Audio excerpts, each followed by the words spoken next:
Donc le cours est dédié à l'Ilou Nishma de Yochevet Sultana Bat Mazal Tov. Kachem élève sa neshama parmi les Nashim Satkaniot d'Israël. Et à la fin du cours, on rajoutera d'autres personnes si ça vous intéresse. Alors, on va lire la parasha de Veigash, ce qui ne gâche rien, a priori. Et là, c'est très connu, le Rav Chaim Shmulevitz, il donne, il a une sikha justement sur le thème de la responsabilité. Sûrement le Rav, il a déjà en parlé, mais c'est pas grave, c'est des choses auxquelles il faut réfléchir à peu près 2 fois par jour pendant 20 ans pour réussir à essayer de vivre. Parce que le Rav Yerucham Alevi, qui était très très religieux, le Rav de Rav Chaim Shmulevitz, qui aurait pu vivre à Levallois, je pense, il a dit que Kol HaChaim, c'est-à-dire le tachli de l'homme, c'est les affaires yedia et teva, c'est de transformer une connaissance en nature. Ça veut dire que tu as appris le bitachon, tu as appris la crainte de Dieu, tu as appris l'importance du Shabbat, mais il faut que ça devienne une nature. Maintenant, dans le langage de la Torah, c'est exprimé en disant Vayadarta, Va'ashevota elevavecha. Comme on dit 3 fois par jour dans Aleinu les Shabbat. Vayadarta, tu sauras. Va'ashevota elevavecha, tu ramèneras la chose à ton cœur. Maintenant, le cœur, c'est pas l'endroit des émotions, ça c'est la Martine. Ouais. Le cœur, c'est la Metsiout. Toujours Rav Dessler, il dit Alev ou Metsiout. Le cœur, c'est la réalité. C'est ce que tu es, c'est pas ce que tu montres, c'est pas ce que les gens voient, c'est ce que tu es à l'intérieur. D'accord ?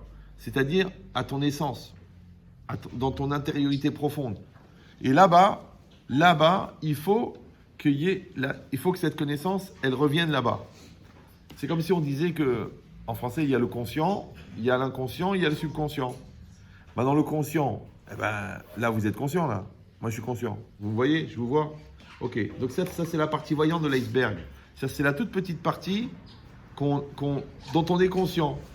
Après, il y a l'inconscient. L'inconscient, est-ce qu'il fait partie de la personne ou non ? En général, nous, on se sert dans l'inconscient justement pour légitimer les choses qu'on fait de pas bien. Parce que quand on se fait attraper, on dit « je m'excuse, j'étais inconscient ». Maintenant, inconscient, c'est toi aussi l'inconscient. Le Rav Dessler, il appelle ça le mazal. C'est-à-dire que quand dans la Torah, par exemple, si vous étudiez le Pachad Vedahaga de Rav Dessler, là-bas, il explique la notion de peur, qu'il dit des fois, on a peur de quelque chose, mais il n'y a rien qui fait peur, mais on a une peur. Alors la Gemara dit que c'est toi, tu ne te rends pas compte, mais ton mazal, il ressent quelque chose. Alors, il dit, c'est quoi le mazal ? Le mazal, dans le langage des Chachamim, il dit, c'est Tetakara, c'est l'inconscient. C'est intéressant. C'est-à-dire que l'inconscient, il fait partie de toi. Je ne sais pas ce qui se passe, il y a un balagan, là, ça va ? Est-ce qu'une ganénette pourrait s'occuper de tous les excités ? Alors, donc, non, parce que j'ai besoin vraiment que vous soyez concentrés en un seul mot. Parce qu'on va dire des choses importantes, parce que c'est un cal chachouv, donc je vais dire des choses importantes, mais il faut rester concentré. Donc je sais que vous avez essayé de foutre la pagaille, mais faites l'effort. Comme ça, moi aussi, je vais essayer de dire des choses intéressantes. Donc je répète que... C'est spécial, hein, non, des fois, il y a un Doberman, des fois, la sono, elle saute. Bon. Donc, qu'est-ce qu'on est en train de dire ? On est en train de dire qu'un homme, toute sa vie, il fabrique son cœur. Et son cœur, c'est sa métiout. Maintenant, le Rav Yerucham, il appelle ça Ateva. Maintenant, ça s'appelle ton inconscient. C'est-à-dire qu'en fait, on pratique des choses dans l'inconscient dans l'espoir que ça pénètre notre inconscient. Vous suivez toujours ? Voilà. C'est-à-dire qu'on met les tefilines tous les jours pour qu'on espère qu'à la fin, les tefilines, ils sont dans notre cœur. Ouais. On est gentil avec notre femme tous les jours pour qu'on espère que notre statut de marié, il est dans notre cœur. C'est pas un statut culturel, une connaissance, une façon d'être, une façon de réagir, de savoir ce qu'il faut au moment où il faut. Non, c'est rentrer dans ta nature. Maintenant après, donc en travaillant le conscient, on acquiert l'inconscient. Et en travaillant l'inconscient, on acquiert le subconscient. Je sais que c'est un petit peu tiré par les cheveux, comme dirait un chauve, mais c'est très intéressant. Parce que moi, je me suis posé la question, bon, ça n'engage que moi, au pire, j'ai raison. Quand on est jugé au Lamaba, qui c'est qui va au jugement ? Le conscient, l'inconscient ou le subconscient ? Intéressant. Vous me suivez ou non ? Les gens disent, c'est le conscient. Parce que c'est le conscient. Pas du tout. La preuve, c'est que les 3/4 des avérotes, elles sont punies sur l'inconscient. Par exemple, Shogeg, par exemple, Shabbat. Ouais. Si tu ne sais pas que c'est Shabbat aujourd'hui, ou si tu ne sais pas que c'est assur de faire sa Shabbat et que tu as fait une Avera, pourquoi tu amènes un Korban Khatat? Tu me dis, j'ai rien fait. Franchement, j'ai rien fait. Je savais même pas que c'était Shabbat. Oh, le pauvre. Je savais pas que c'était assur. Oh, le pauvre. Khatat. Mais quel Khatat? J'ai rien fait. Oui. Alors, toujours le même, le Rav Yerucham Halevi, il dit que, Bechol Shogeg Yesh Ratzon. Dans chaque involontaire, il y a un volontaire. Parce que déjà, tu as fait exprès de pas faire exprès. Tu dis, mais non, justement, c'est ça, j'ai pas fait exprès. Oui. C'est comme quelqu'un, il dit, il insulte sa femme. Après, il dit, mais comment tu as pu me parler comme ça alors que je t'ai fait 5 enfants? Et le gars, il dit, excuse-moi, ça m'a échappé. Mais comment ça se passe? Vous savez, un peu la science, la neuroscience, un petit peu la logique, un peu la communication, un peu la parole.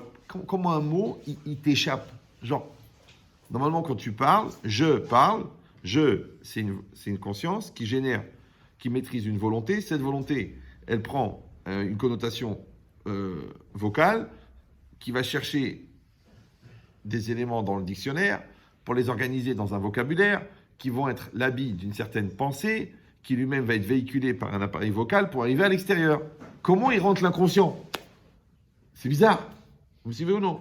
C'est vrai, tu peux parler en dormant. C'est vrai. Mais quand tu es réveillé et que tu dis ça m'a échappé, mais c'est qui a parlé?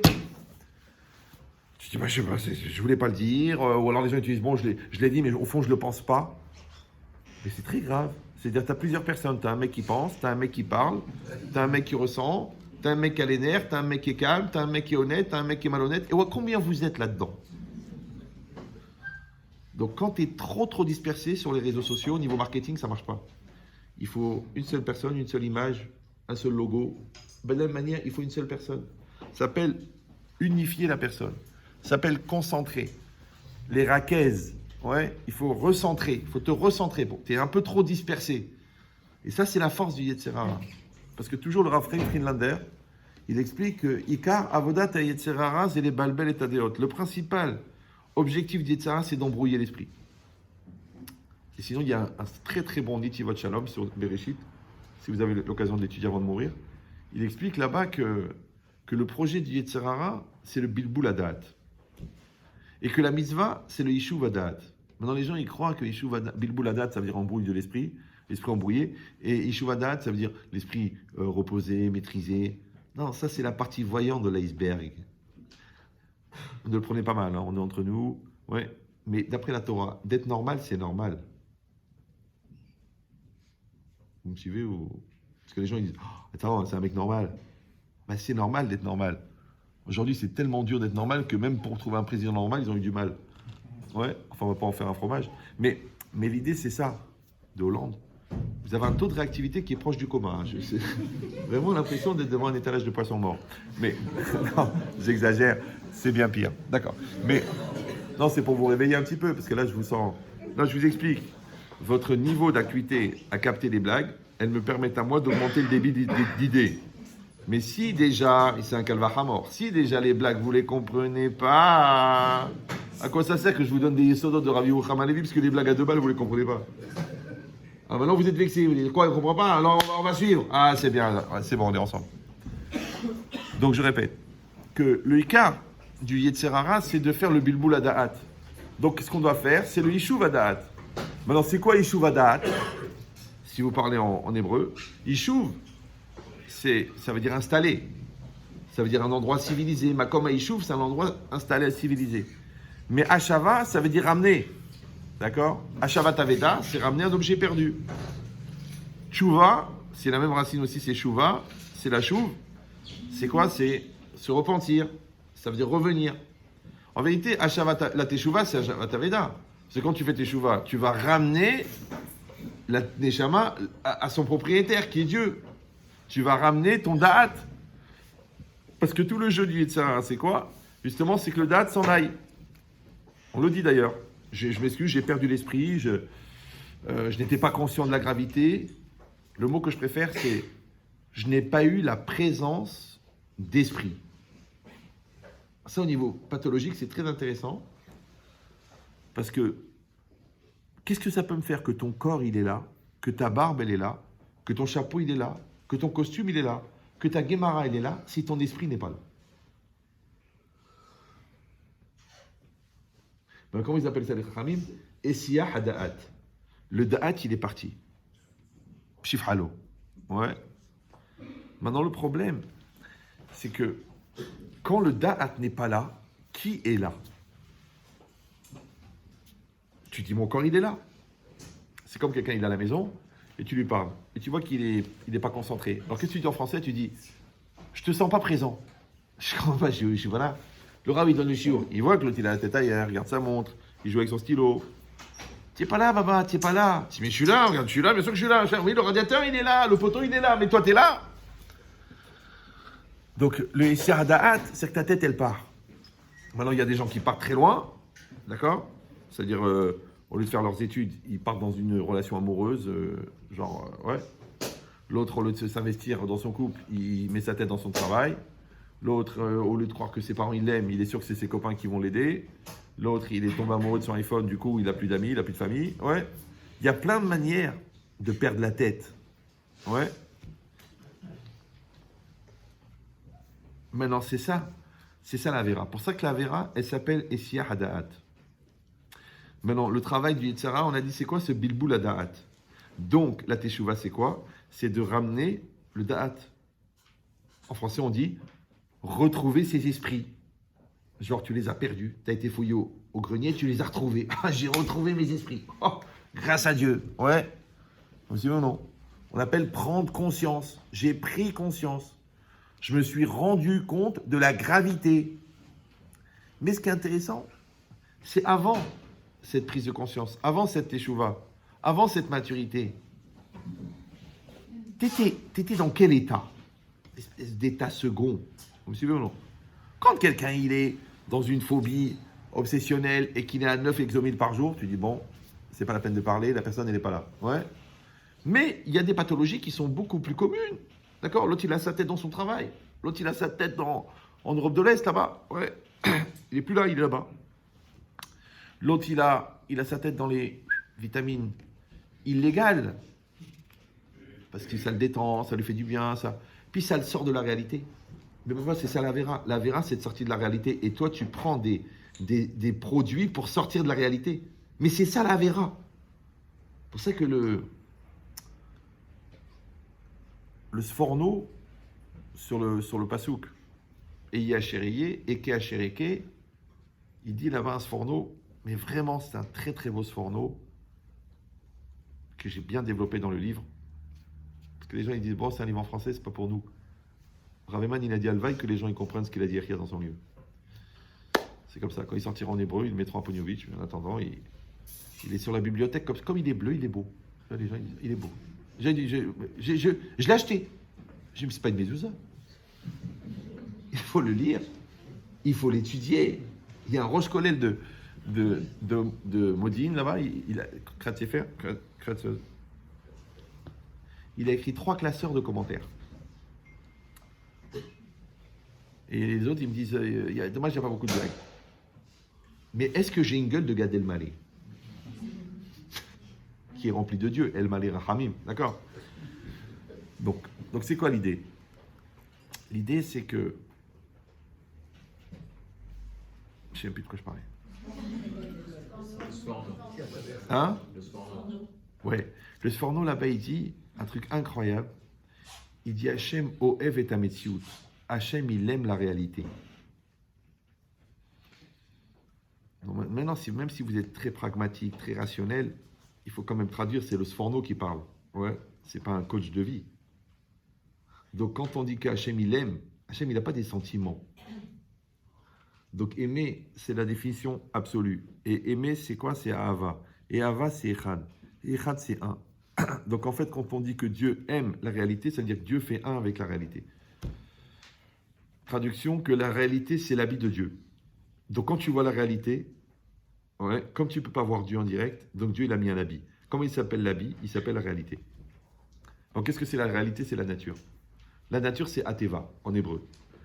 Et Ateva, c'est la même gematria que Elohim. Ouais. Et dans la Kabbalah, on dit Hachem, Yud Kevavke, Mitlabesh Be'elokut. Hachem, le Yud Kevavke, le Yud, le E, le Vav et le E, il s'habille de Elokut. Ça veut dire que l'habit de Dieu, c'est la nature. Ben, de la même manière qu'un homme invisible, tu ne peux pas le voir, Mais s'il s'habille, tu le vois. Mais qu'est-ce que tu vois? Tu vois son habit. Eh bien, quand tu regardes le mouvement de la nature, en fait, tu regardes le mouvement de Yud Kevavke habillé par la nature. Voilà. Ça, déjà, pour faire ça, il faut au moins 6 ans d'Yeshiva.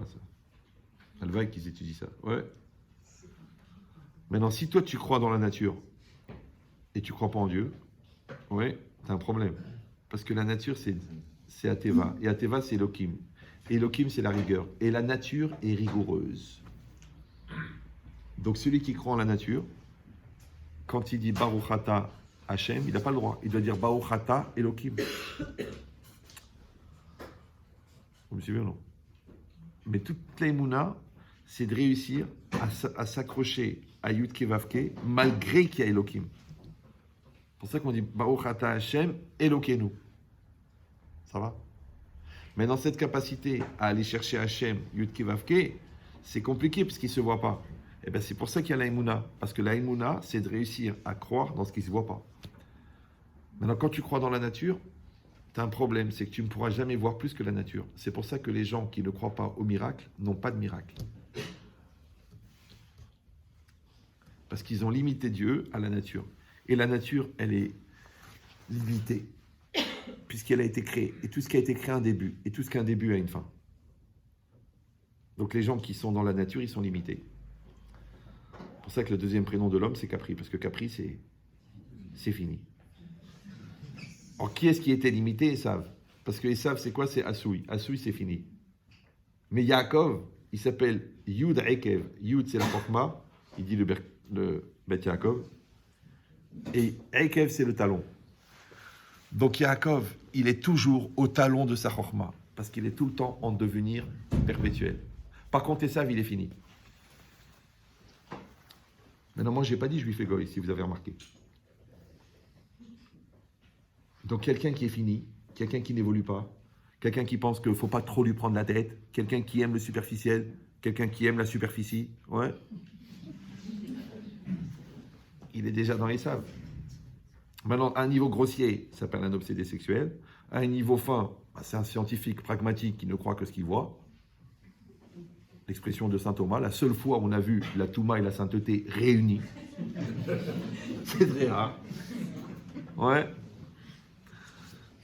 Mais celui qui réussit à voir la spiritualité derrière la matière, celui qui arrive à s'investir dans ce qu'il ne voit pas, celui qui est dans une recherche perpétuelle d'évolution, celui-là, ouais, même s'il est goy, il est dans une dynamique positive d'aller chercher le caché. Ça s'appelle le mystère.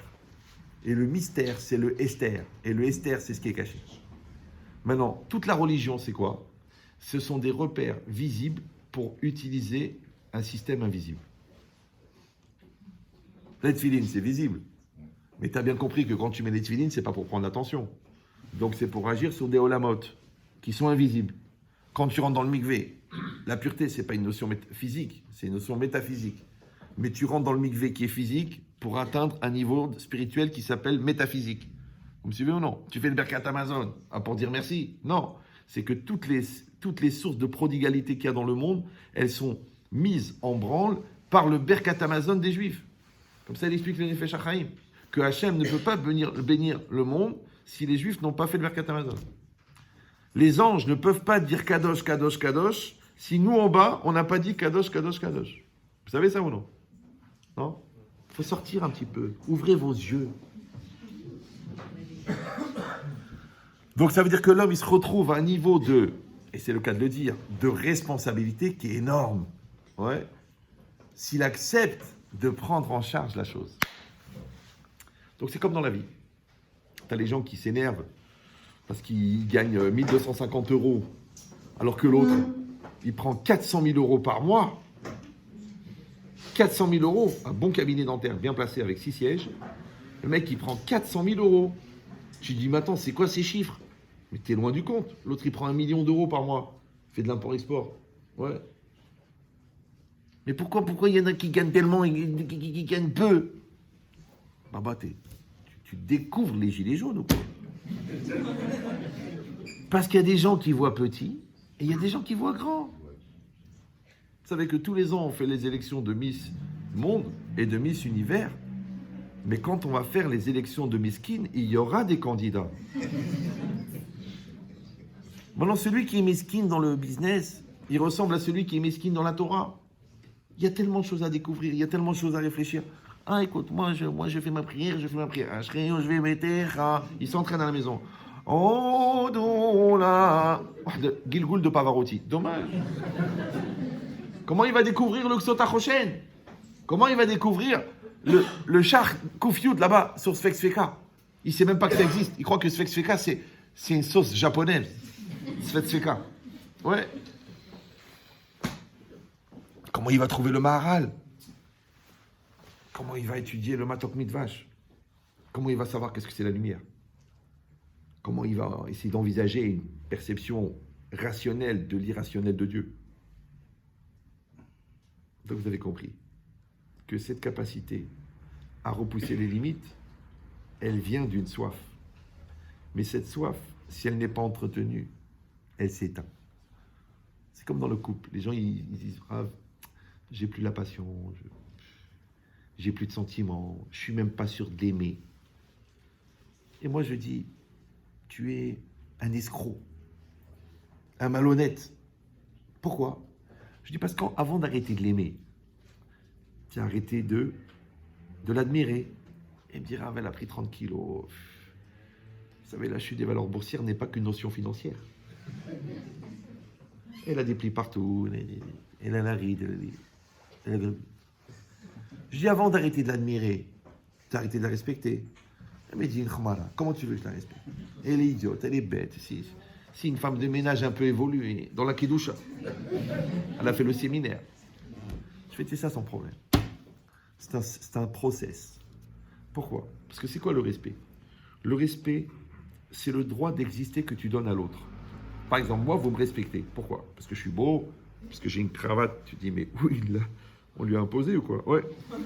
Donc, non, c'est pour la Inara, comme ça les gens, ils mettent tout sur la cravate. Non, je rigole. Pourquoi vous me respectez? Parce que vous êtes intéressé à ce que j'exite ma Torah pour vous. Donc quand tu respectes tes parents, tu vois d'où tu viens. Quand tu respectes tes enfants, tu vois où tu vas. Quand tu respectes ton conjoint, tu vois qui tu es. Quand tu respectes Hachem, tu fais exister Dieu dans ta vie. C'est ça que l'Obarati et l'Alervo dit.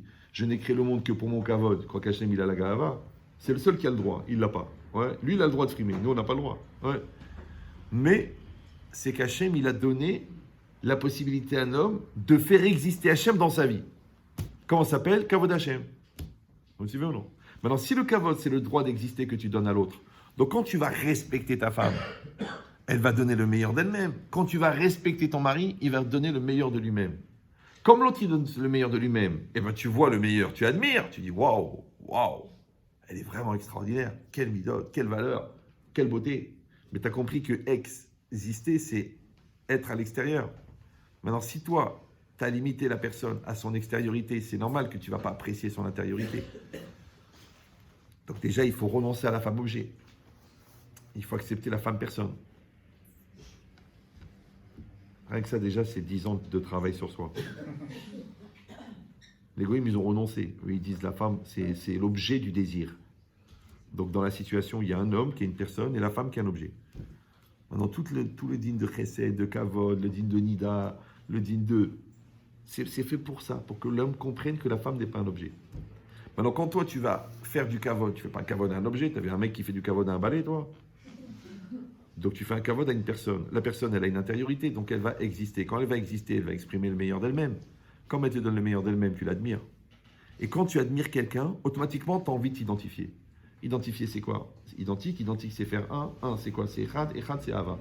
Donc tu vas aimer la personne que tu admires, et tu ne peux l'admirer que parce qu'elle existe, et elle existe parce que tu la respectes. Vous avez suivi ou non? Donc quand tu as arrêté de respecter, tu t'es préparé à ne plus admirer, parce qu'il n'y a plus rien à admirer, parce que tu ne respectes pas.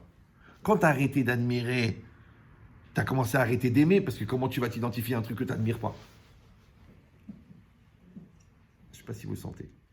C'est ce qu'elle dit la Gemara, que l'Yitzhara, jamais il te fait comme ça, la Avera. Asekar ve asekar, asekar ve asekar. C'est-à-dire que l'Yitzhara, il a inventé la séquence. C'est la chorma de la séquence. Ouais. Maintenant, toi, le problème, c'est que tu n'as pas compris que même une courbe, elle est en plusieurs points. C'est comme on te rappelle en géométrie ce qu'on faisait à l'école. D'accord? Elle a dit le point A, 3, 2. Le point E, point B, le point C, le point D, le point E. Eh bien, ta vie, c'est quoi? C'est une série de points. Jamais tu te demandes où elle va la courbe. Tu vois pas que ton couple, il part en sucette. Tu vois pas que ton fils, il est en train de partir n'importe quoi. Tu vois pas que tes chevaux, elles s'effondrent. Tu vois pas que ta prière, elle est à zéro. Tu vois pas que ton limoud, il n'y a plus de kiff. Tu vois pas que tu passes des heures à regarder des séries télévisées. Tu la vois pas, la courbe. Tu vois pas où elle va, la courbe. Tu dis, oui, je n'avais pas la tête. En recevant la lettre d'avocat, tac, prise de conscience. Contrôle fiscal, trac. Une tache sur les poumons, waouh. Une biopsie négative, rah. Pourquoi tu as besoin de coups de marteau dans la tête pour ouvrir les yeux? La courbe, tu la vois, elle est là devant toi. Et tu dis, je l'ai vue sans la voir. Pourquoi? Parce que tu n'es pas concentré. Raodon Colo, cousin de Marco Polo, ouais. T'as pas mis ta tête. Mets ta tête. Comment on appelle mettre la tête en hébreu? Simatlev. Simatlev, Raodon Colo, c'est le cœur. Donc, il faut que tu mettes ton cœur dans ce que tu vis pour que ce que tu vis rentre dans ton cœur. Donc, tu fais des études de médecine, tu deviens médecin. Tu étudies de tout ton cœur, tu trouves la question de Rabbi Akiva Eiger. Toi, tu dis, j'arrive même pas à traduire. Heureusement, il y a scroll, bas scroll, phrase scroll, khat scroll. Je dis, mais t'étudies parce qu'il faut étudier, t'as un enfant malade, tu t'ennuies, tu légitimises ton mi-temps, tu te barres de la maison. Pourquoi t'étudies? Si tu mets pas ton cœur dans le limoud, tu comprends rien. Rien de chez que dalle. C'est comme ça. Hein. Tu dis, Chazé Shalom, la Alinu, Simsilenu, c'est mieux que rien. Au moins, je suis là, j'attends le Kaddish à la fin, je l'ai fait pour mon père. Tout ça, c'est bien, c'est du folklore. Mais si tu es déjà dans un endroit où on étudie, je pense Beyoun. Oui, non? C'est ce que c'est le Youn. Il faut étudier en profondeur. Pshat et Tipesh, c'est les mêmes lettres. Pshat, Tipesh. On lui dit d'ailleurs, Tipesh ou quoi? Donc il faut chercher la profondeur. La profondeur, elle donne un goût comme la drogue. Quand tu as goûté au Youn, tu peux plus manger de la traduction, ou tourne la page, ou simplement tu fais du vent pour t'aérer les yeux parce que c'est marqué Ve'aer et Nenu Betoratecha. Tu peux plus parce que tu as goûté. Maintenant, ça prend du temps, ça prend du travail. Tu ramasses ici, tu ramasses ici, tu ramasses ici, tu ramasses ici, tu ramasses ici. C'est pour ça qu'il faut trouver des mechaïvim, des choses qui t'obligent à travailler. Parce que quand tu es obligé de travailler, même toi, tu prépares toutes les semaines la paracha et tu donnes un shiur à des balles et tu vas, et toi, tu fais bien une Gemara et tu l'enseignes, tu débrouilles pour être méchif dans un Beth Midrash, ou toi, tu prends un cours de Gemara le samedi après-midi pour des gens, toi, tu prends une bande d'ingénieurs et tu fais avec eux le char et Yosher. Tu dis, mais je vais mourir, c'est très dur. Oui, mais c'est des bonnes têtes, n'aie pas peur. Ah, tu dis, mais pour que je leur donne, il faut que je l'ai compris. Ah ben, tu vas bosser. Maintenant, quand tu cherches des occasions de bosser, tu goûtes la profondeur. Quand tu goûtes la profondeur, tu ne peux plus t'en passer. Maintenant, comment tu sais? Parce que ça fait comme ça fait... Oh. Mais si ça fait rien, eh ben c'est comme avec ta femme. Tu dis, c'est marrant, ça fait rien. Vous savez que 87% des arrêts cardiaques qui viennent pendant une relation sexuelle, c'est avec la maîtresse. C'est que le mec, il ne va pas avoir une crise cardiaque avec sa femme. C'est très calme. C'est... Avec la maîtresse, il est mort. Alors, c'est devenu une thèse en psychiatrie. C'est je l'aime à mourir. Et il est mort. Maintenant, tu devrais avoir cette passion avec ta femme, mais tu n'es pas investi. Tu devrais avoir cette passion avec la Torah, mais tu n'es pas investi. Tu devrais avoir cette passion dans le travail, mais tu n'es pas investi. Tu devrais avoir cette passion dans la réflexion. Je vois les gens, ils ne s'intéressent pas. Oh, ça va, écoutez, nous, on est fous, on est là, on est truc. Bon, Hachem, Hachem, Hachem, Hachem, Hachem, bon, Hachem, Hachem, Hachem, Hachem, Hachem. Tu peux pas. Vous savez qu'il est interdit d'être bête dans la religion. Je sais qu'il y en a qui pensent que c'est une mitzvah et ils font beaucoup d'efforts pour le rester et ils réussissent grâce à Dieu. Mais c'est absurde d'être bête. Oh, c'est quoi la bêtise? La bêtise, c'est le contraire de l'intelligence. Et l'intelligence, c'est quoi en philosophie? la capacité d'adaptation. Donc c'est quoi la bêtise? Le fait d'être inadapté. Maintenant, l'intelligence, c'est d'être adapté. Donc il y a un effort perpétuel d'adaptation. Maintenant, pourquoi tu es condamné à être intelligent? Parce que la vie, elle change. Les enfants, ils grandissent. Les parents, ils vieillissent. Ta femme, elle change. Le marché, il change. Le business, il change. Le limoud, il change. Ton fils, il apprend d'autres choses. Tes clients, ils ont plus d'exigences. Dieu, il te fait évoluer. Ton Yetzara, il grandit. Kolagadol Michavero, Yitzrogadol Mino. Donc, on est condamné à évoluer.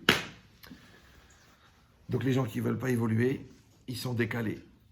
Décalé, c'est une distance entre la personne que tu devrais être et la personne que tu es. Ce qui génère le stress. Le stress, c'est le malaise généré par la distance entre la personne que tu devrais être et la personne que tu es. Le stress, il fait faire des bêtises. Donc, soit tu vas mentir pour légitimer, soit tu vas faire des avérotes parce que tu es triste. Alors, pourquoi tu es triste? Parce que comme tu n'assumes pas, donc tu n'obtiens pas le résultat. Or, c'est quoi le résultat de la maturité? C'est la satisfaction d'être. Et la satisfaction d'être, il dit Rav Dessler, c'est la joie. Donc, comme tu n'as pas la joie, tu es triste. Et comme tu es triste, tu fautes. C'est pour ça que c'est très intéressant que même dans la Amida, quand on dit Yagon Va'anaha, vous avez remarqué ça? Non? Dans la Amida, Yagon Va'anaha, qu'est-ce qui est écrit entre parenthèses? Vous n'avez pas vu? Il y a que des juifs là? Excusez-moi. Et je me retiens. Il y a écrit Lilith Mesmol. Lilith Vesmol. Lilith, c'est quoi? C'est un ange féminin qui amène les pensées obscènes et pour les hommes. Et Smol, c'est un ange négatif, masculin, qui amène des mauvaises pensées aux femmes. Comme ça, c'est marqué. Ouais. Maintenant, pourquoi est-ce qu'on les a rattachés les deux à Yagon Va'anaha? La tristesse et le désespoir. Parce que la tristesse, c'est la mère de la Vera. Parce qu'on dit, les Chachamim, ils ont dit, En hayetzerara sholet et la bemi sheino besimcha. Le Yetzerara ne peut gouverner que quelqu'un qui n'est pas dans la joie. Ve en hayetzerara sholet et la bemi shelibo panouille. Le Yetzerara, il peut maîtriser celui qui a la tête vide. Or, c'est quoi l'ibo? Qu'est-ce qu'on a dit l'ibo? C'est l'intérieur. Or, le vide n'existe pas. C'est une loi de la nature. Par exemple, vous avez cette bouteille, vous la voyez ou non? Si vous ne la voyez pas, achetez un chien. Elle est neuve. Elle est ouverte, mais c'est pas grave. Disons, elle est neuve. Elle est pleine et il y a marqué 1,5 litre. Combien elle contient? Je vais peut-être baisser le niveau. Je répète, elle est neuve, elle est pleine. Elle s'est marqué 1,5 litre. Elle contient combien? 1,5 litre. Si je vide la bouteille, elle se remplit d'air. Qui a mis l'air? Alors les croyants, ils vont dire que c'est Dieu. C'est Dieu, il a que ça à faire, il remplit des bouteilles. Ouais. Eh ben quoi, qu'est-ce qu'il y a? Il faut être croyant. Après, il y a les athées, les scientifiques qui vont dire c'est une loi physique, quand vous enlevez quelque chose, automatiquement, parce que la nature n'aime pas le vide. Après, il y a les gens qui sont ni croyants, ni scientifiques, ce qu'on appelle les brels, ou les athées, puisqu'ils n'ont même pas atteint la fin de l'alphabet. Ils sont arrêtés au T. Donc là, ils vont dire c'est rien. Mais d'où elle vient cette terre? C'est rien. J'en sais rien, c'est rien. Et on l'appelle l'air de rien. Mais moi, je vais vous dire, vous savez qui c'est qui a mis l'air? C'est celui qui a enlevé l'eau. Celui qui a enlevé l'eau. Imagine s'il était venu en scooter. D'accord? C'est celui qui a enlevé l'eau. Alors vous allez dire, bon, c'était pas la peine de venir des territoires du 93 pour nous raconter des choses pareilles. Bon, alors j'explique pour les gens qui ne me connaissent pas, j'ai arrêté de parler au premier degré quand j'avais 7 ans. Donc je ne vous ai pas dit que celui qui a enlevé l'eau, il a mis l'air. Non, en fait, celui qui a enlevé l'eau, c'est lui qui a mis l'air. Ça veut dire, celui qui a enlevé la confiance, c'est lui qui a mis les soupçons. Celui qui a enlevé la bonne ambiance, c'est lui qui a mis la remma. Celui qui a enlevé l'admiration, c'est lui qui a fait rentrer la routine. Celui qui a arrêté de mettre son cœur dans la Torah, c'est lui qui l'a rendu lourde, la Torah. Vous avez compris comment ça marche? C'est que le monde physique, en vérité, comme il dit le Zohar, c'est que des machalim. Tous les phénomènes physiques n'ont été créés que pour être le croquis du monde spirituel et entre les deux du monde psychologique. Donc à chaque fois que vous voyez un phénomène scientifique, physique, En vérité, il est la résonance d'un phénomène métaphysique. Mais comme on a du mal à comprendre le métaphysique, donc le bon Dieu, il a créé le physique pour qu'en regardant le croquis du physique, on comprenne le métaphysique. Voilà. Donc si quelqu'un, il n'est pas dans une dynamique active, volontaire et positive de mettre le bien, automatiquement il y a le mal. Si quelqu'un il n'est pas dans une dynamique active, volontaire et consciente de faire son shalom bayit, automatiquement il a des problèmes de shalom bayit. Si quelqu'un il n'est pas dans une dynamique active, consciente et volontaire de dire des bonnes paroles, il va dire des mauvaises paroles. Après, il pourra toujours dire ça m'a échappé. Mais c'est normal, pourquoi? Parce qu'on ne va pas lui reprocher d'avoir fait la shonara. Ce qu'on lui reproche, c'est comment ça se fait que sa bouche, elle n'était pas remplie avec des bonnes paroles. Donc quand tu perds la maîtrise, comme le vide n'existe pas, le Yetzer Hara, il rentre. Et quand le Yetzer Hara, il prend ta place. Donc en fait, qu'est-ce que c'est le Yetzer Hara? C'est le confort à la non-existence. Quand le jeu il est fort et il prend en charge, il n'y a pas de problème. Quand le jeu n'est plus là, ça veut dire que tu n'as pas compris les règles du jeu. Mais quand tu as compris les règles du jeu, donc tu sais qui est le jeu, tu travailles le jeu, tu construis le jeu, tu affirmes le jeu, tu respectes le jeu, ça s'appelle le respect de soi. Tu maîtrises le jeu, ça s'appelle la maîtrise de soi. Tu engages le jeu, il n'y a pas de problème. Il n'y a pas de problème. Mais quand tu te dégages de ta responsabilité, que tu deviens l'utilisateur du langage des absents, je n'étais pas moi-même, j'ai pas réfléchi, c'est trop difficile, ça me concerne pas, c'est toi qui es folle, c'est toi qui es fou, ça me prend la tête, j'ai pas les nerfs, on verra plus tard, laisse-moi le temps, il faut donner du temps au temps. Tous les langages qu'on a créés pour ne pas assumer en fait. Ce que j'appelle le dictionnaire des absents. Et rappelez-vous, les absents ont toujours tort. Maintenant, quand toi tu joues l'absentéisme, en français on dit tu n'assumes pas tes responsabilités. C'est pour ça que, en hébreu, acharechem, ça veut dire quoi acharechem? C'est qu'à partir d'un certain niveau d'ignorance, il faut envisager la conversion. C'est pas grave. Apprenez l'hébreu si vous voulez partir. Si vous voulez rester, apprenez l'arabe, mais apprenez une langue. Donc ça veut dire quoi? Oh, comme dit Marine, il ne faut pas se voiler la face. D'accord? De quoi je parlais, moi? Ah oui. Acharechem, ça veut dire après vous. Acharenu, après nous. Acharecha, après toi. Alors, acharai, c'est quoi? Après moi. Comment on dit responsable? Acharai. Vous me suivez ou non? Acharai, ça veut dire ani acharai. C'est quand tu dis à quelqu'un, oh là là, il est sur mon dos, il est derrière moi. Oh, il n'a pas arrêté, hein. Il était derrière moi. Mais comment j'ai fait médecine alors que j'étais un grand paresseux? Ah, ma mère, elle était derrière moi. Hein. Elle était institutrice, elle m'a dit, allez, tu reprends les maths, tu refais le truc. Allez, on se bat pour la P1, on se bat pour la P2. Du coup, j'ai fini P4, d'accord? Mais, ah, elle était derrière moi. Ouais, c'est pareil, ton comptable te dit, non, ça tu fais pas, ça tu fais pas, ça tu fais pas. Oh, tu me saoules, tu me saoules. Eh ben, grâce à Dieu, tu es rentré en bourse.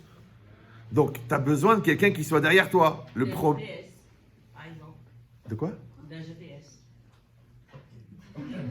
Alors, juste une précision. Il faut toujours compter sur les autres. Juste une précision. Les cours particuliers, c'est 12 000 €. Donc, si on se met d'accord, je renvoie tout le monde. Sinon, appliquez ce droit constitutionnel qui est le droit de se taire. Alors, donc ça veut dire quoi? Restez concentrés, s'il vous plaît. Non, si vous avez une anecdote, ou là une ambiance, ou là, si vous ne comprenez pas, levez la main, jetez une chaussure. Mais si vous comprenez, faites cette mitzvah, fermez-la. Alors, donc, non, c'est rien, ne le prenez pas mal, hein, je pourrais être beaucoup plus méchant. Donc ça veut dire quoi? Non, je peux pas, ça me déconcentre, faut avoir pitié. En plus, avec le prix qu'on me paye. Donc ça veut dire quoi? Non, c'est vrai, les gars, ils me proposent des trucs à 4 000 €, tu refuses parce que... Moi, je comprends pourquoi Jésus l'a changé de public, hein, la vérité. Bon, allez, on fait une croix dessus et on avance. Alors, donc, j'ai perdu le fil. Ah oui. Acharai, ça veut dire que de la même manière que j'ai besoin que quelqu'un soit derrière moi, mais ça, normalement, c'est aussi un signe d'immaturité, parce que c'est toi qui devrais être derrière toi.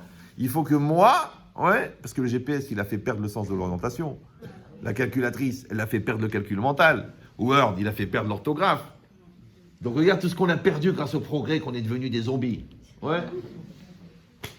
Avant, un médecin de famille, il te touchait, il disait, il y a ça maintenant. Maintenant, il te fait 50 examens, 50 scanners et il se trompe de diagnostic. Et avant, le mec qui touchait, il disait, t'es chaud, t'as le teint comme ça, ta salive elle est acide, c'est le foie, phase 3. Je dis, mais comment vous savez? Écoute, j'étais vétérinaire. Je sais reconnaître les problèmes d'une vache. Tu vas dire, mais attendez, vous parlez quand même d'être humain.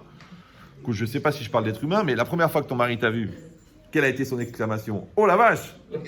Et ça t'a fait plaisir, non? En plus, il t'appelle Marguerite, Mina Chamaïm. Ah. Tout le monde sait que le bonheur est dans le pré.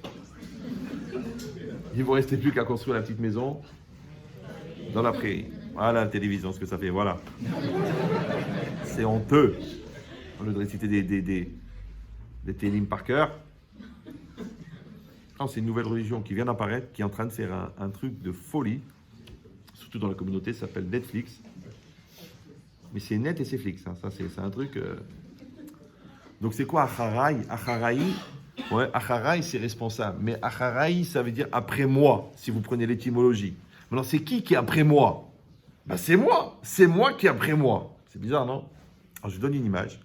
C'est comme un gars, il doit prendre l'avion à 7h du matin. Donc, il faut qu'il soit à l'aéroport à 5h. Donc, il faut qu'il se réveille à 4h. Comment il va faire pour se réveiller à 4h? Puisqu'il dort à 4h.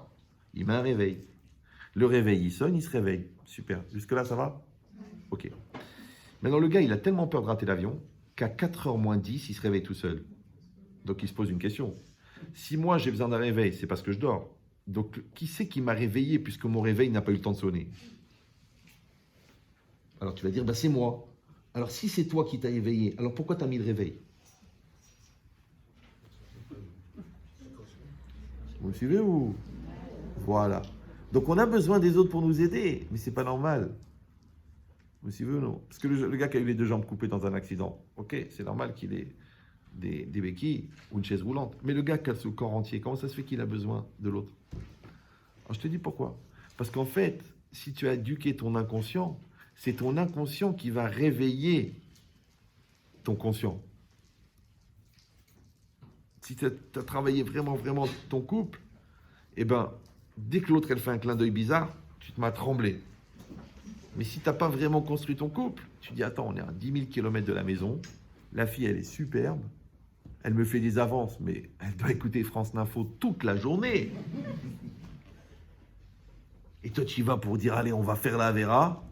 Et c'est là que tu te rends compte qu'en fait, elle a un tic et qu'elle est aveugle. Ouais. Adieu vos vaches cochons couvés. Mais tu étais prêt à y aller.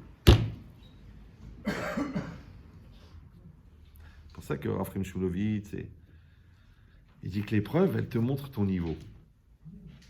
Donc si on te propose du taref, c'est que peut-être que pour de l'argent, tu aurais craqué pour du taref.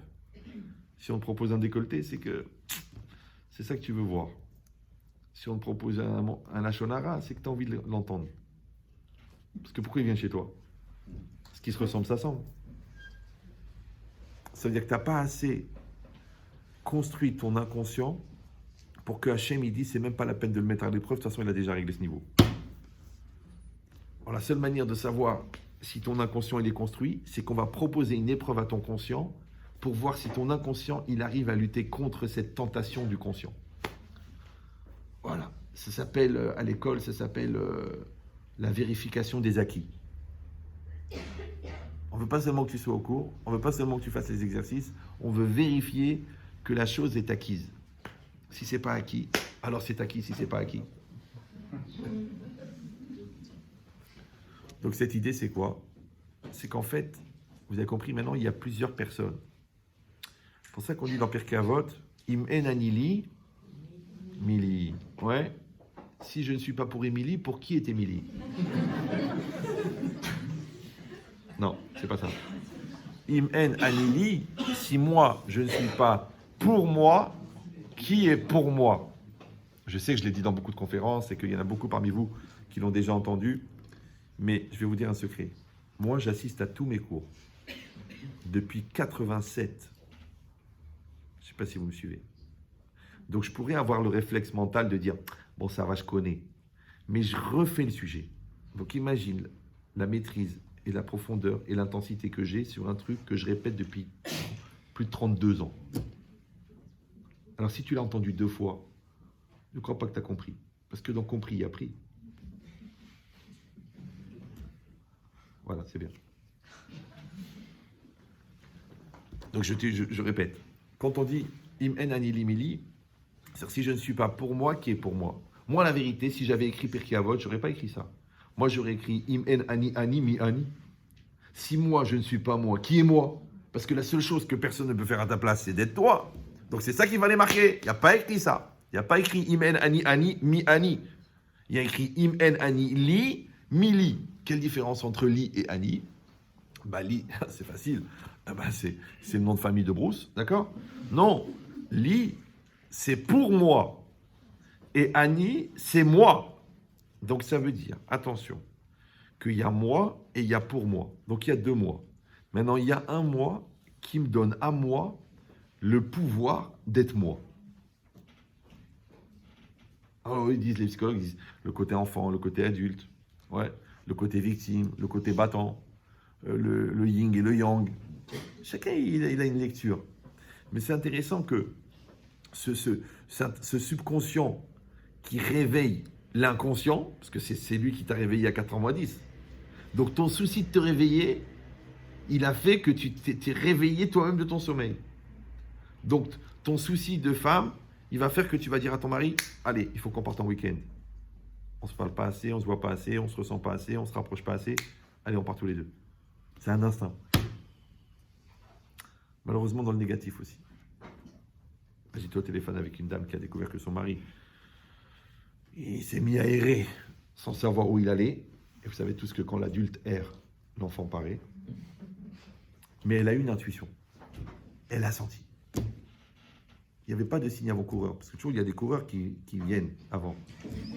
Quand tu vois trop de coureurs ou toute ta femme, ça fait des signes. Tu dis, mais il y avait des signes avant-coureurs. Ah, je ne l'ai pas vu. Il n'y avait pas de signe. Mais elle l'a pris, elle a dit, passe-moi le téléphone, montre-moi ta chambre, montre-moi où tu es. Le mec, non, excuse-moi, non, je peux pas, je te rappelle, là, ça capte plus. Regardez sur loralenou.com, c'est tout expliqué là-bas. Pourquoi? Parce que ça sert à rien de tromper sa femme. Parce que la Gemara, elle dit que quand la femme, elle fait des bêtises, Hachem, il prévient le mari. Et quand le mari fait des bêtises, Hachem prévient la femme. Il n'y a pas où aller. Donc les gens analytiques, ils vont comparer les factures de téléphone. Et les gens intuitifs, ils vont dire, il y a une zroba ici. Ils sentent. D'accord? C'est comme une maman qui a mal au ventre alors que sa fille elle est en train d'accoucher à 8000 km. Mais la fille, elle ne veut pas la déranger, il y a 6 heures de décalage. Mais la mère, elle a mal au ventre. Je vous dis un truc, quand vous pensez plusieurs fois à quelqu'un, appelez-le.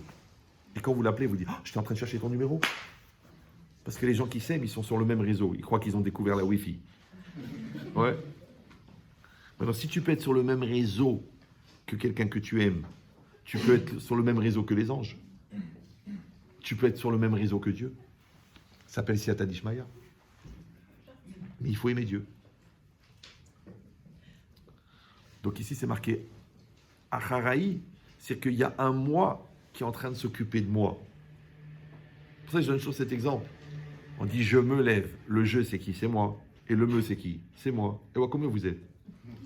En fait, celui qui veut se lever, c'est le je. Celui qui ne veut pas se lever, c'est le me.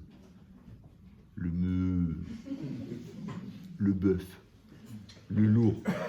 Le blata. Le Allah. Il ne veut pas se lever. Parce qu'il est bien dans le lit, parce qu'il fait chaud, parce que c'est tôt, parce qu'il y a un autre minyan à 9h. Parce que, de toute façon, pour gagner quoi? Pour gagner 100 €. Il a tout l'argumentaire. Le jeu lui dit, lève-toi! Ahmad! Alors il dit, ok. Et après, il fait la tfila avec la kavana, il sort à 8h, moins 10, à Yerushalayim. Il voit le ciel, il voit la lumière. Il dit, j'ai bien fait de me lever. Il se relève à 11h15. Tu sais comment ça se passe? Quand tu dors, tu ne sens pas le temps qui passe. Donc tu dis encore 5 minutes. Ouah, 3 heures après, tu sors du coma. Ta femme, elle est partie au travail. Les enfants, ils sont à l'école. Tu regardes la montre, tu sais pas possible. Qu'est-ce qui s'est passé? Bon, celui-là, il a raté la prière. Dommage. Celui-là, il a raté son mariage. Lui, il se réveille 2 ans après le divorce. Il se met à lire les livres sur le Shalom Bayit et tout. Celui-là, il achète les bouquins de Françoise Dolto après que les enfants, ils ont eu des bébés. J'élève mon enfant.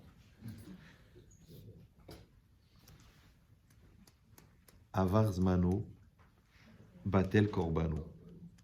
Ah bah, le temps, il est passé.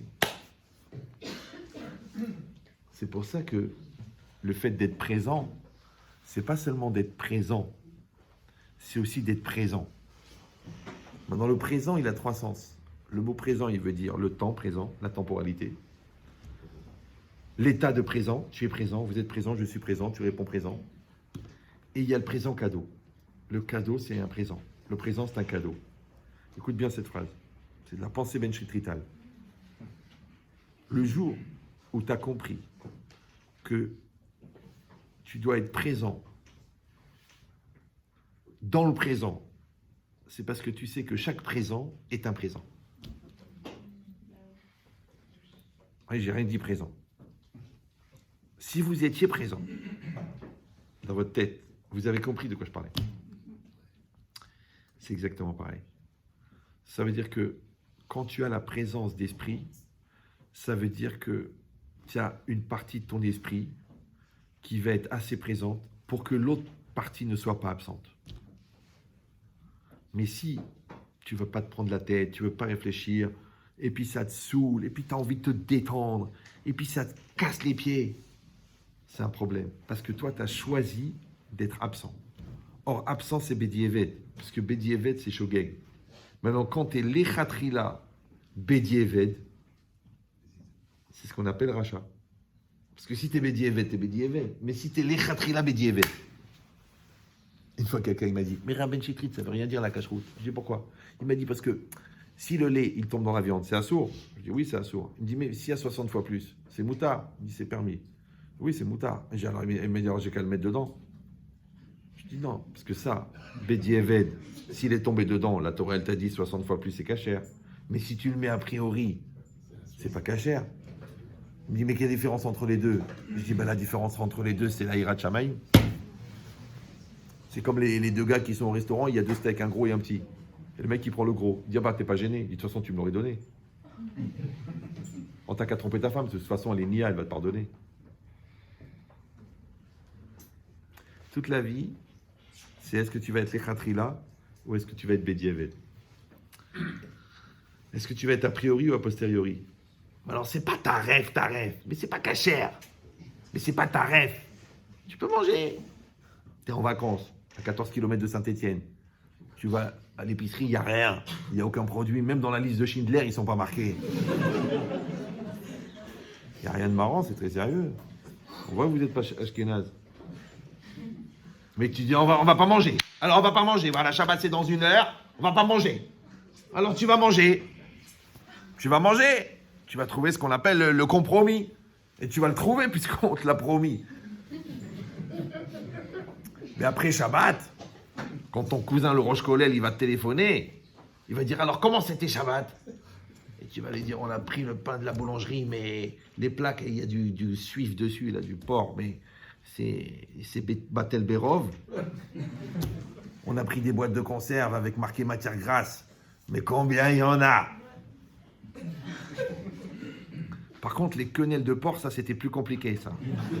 Alors, on s'est mis dans un honest, genre dans le désert, il n'y a rien à manger, et on va s'évanouir. Et comme la grand-mère, elle est à la limite de mourir dans 15 minutes, on s'est dit, elle mange, et nous, mi-tort qu'elle mange.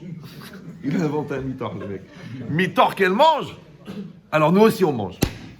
Ah, et il est content. Et il ne comprend pas pourquoi il y a l'ange de la mort qui flotte au-dessus de la voiture. Ah, putain, c'est pas possible. Donc, quand la personne, elle développe ce jeu-là, qui va s'occuper du jeu, et celui-là, il s'arrête jamais, ça s'appelle la vigilance. Ouais. Donc, avant de parler, avant d'agir, avant de penser, tu réfléchis. Ça va selon la Torah, ça va pas selon la Torah. Est-ce que c'est Kiddush Hashem ou c'est Chilul Hashem? Est-ce que ça va faire plaisir à ma femme ou ça va lui faire de la peine? Est-ce que ça va vexer mon mari ou ça va lui faire du bien? Est-ce que ça va faire évoluer l'enfant ou ça va le castrer mentalement? Chaque fois que tu parles, chaque fois que tu penses, chaque fois que tu agis, il faut que tu fasses ça. Je sais ce que vous allez me dire. C'est très compliqué. On n'a pas tous la discipline. On n'a pas tous les capacités. On n'a pas tous les capacités cognitives ou psychologiques. C'est comme tu veux. Mais moi, je connais tous les pauvres types du monde qui ont été des pauvres types de chez pauvres types. Et quand ils reçoivent la lettre d'avocat, ils deviennent des tzadikim. Quand ils reçoivent la convocation de l'expertise ou du contrôle fiscal, là, ils comprennent l'importance d'avoir un expert comptable. Et là, ils veulent retrouver toutes les souches de tous les chèques, alors qu'avant, ils disaient « je t'en prie, je t'en prie ». C'est comment ça se passe. Le contrôleur du fisc, il tombe juste sur la souche qu'il ne faut pas. Monsieur Bénichou, 12 600 €, un jour férié. Vous avez marqué repas d'affaires. On a vérifié, ça tombe le jour de la bar mitzvah de votre fils. On sait que vous êtes très social, mais est-ce qu'il n'y a pas un peu d'abus là? Ça s'appelle abus de biens sociaux. J'ai pas réfléchi, on va vous trouver 5 ou 6 ans pour réfléchir dans un endroit tranquille où vous apprendrez toutes les langues du Maghreb. Ouais, ça vous fera de la culture. Et vous allez avoir du temps pour réfléchir. Et surtout, n'amenez pas les fleurs, de toute façon, vous serez fleuris. Donc, c'est quoi l'idée? L'idée, c'est que quand tu ne veux pas réfléchir avant, tu réfléchis après. Donc, tous les imbéciles deviennent intelligents quand on leur met le pistolet. Oui, toutes les khmaras, elles deviennent religieuses quand on leur dit c'est fini. Pourquoi c'est comme ça? Pourquoi les gens attendent la pression pour devenir intelligents? C'est un syndrome en psychiatrie, ça s'appelle le dentifrice. C'est des gens, il faut que tu leur appuies sur la gueule pour qu'ils sortent le meilleur. Mais tu sais pourquoi tu as du mal à faire sortir le dentifrice? Parce que tu as enlevé le bouchon et tu l'as laissé.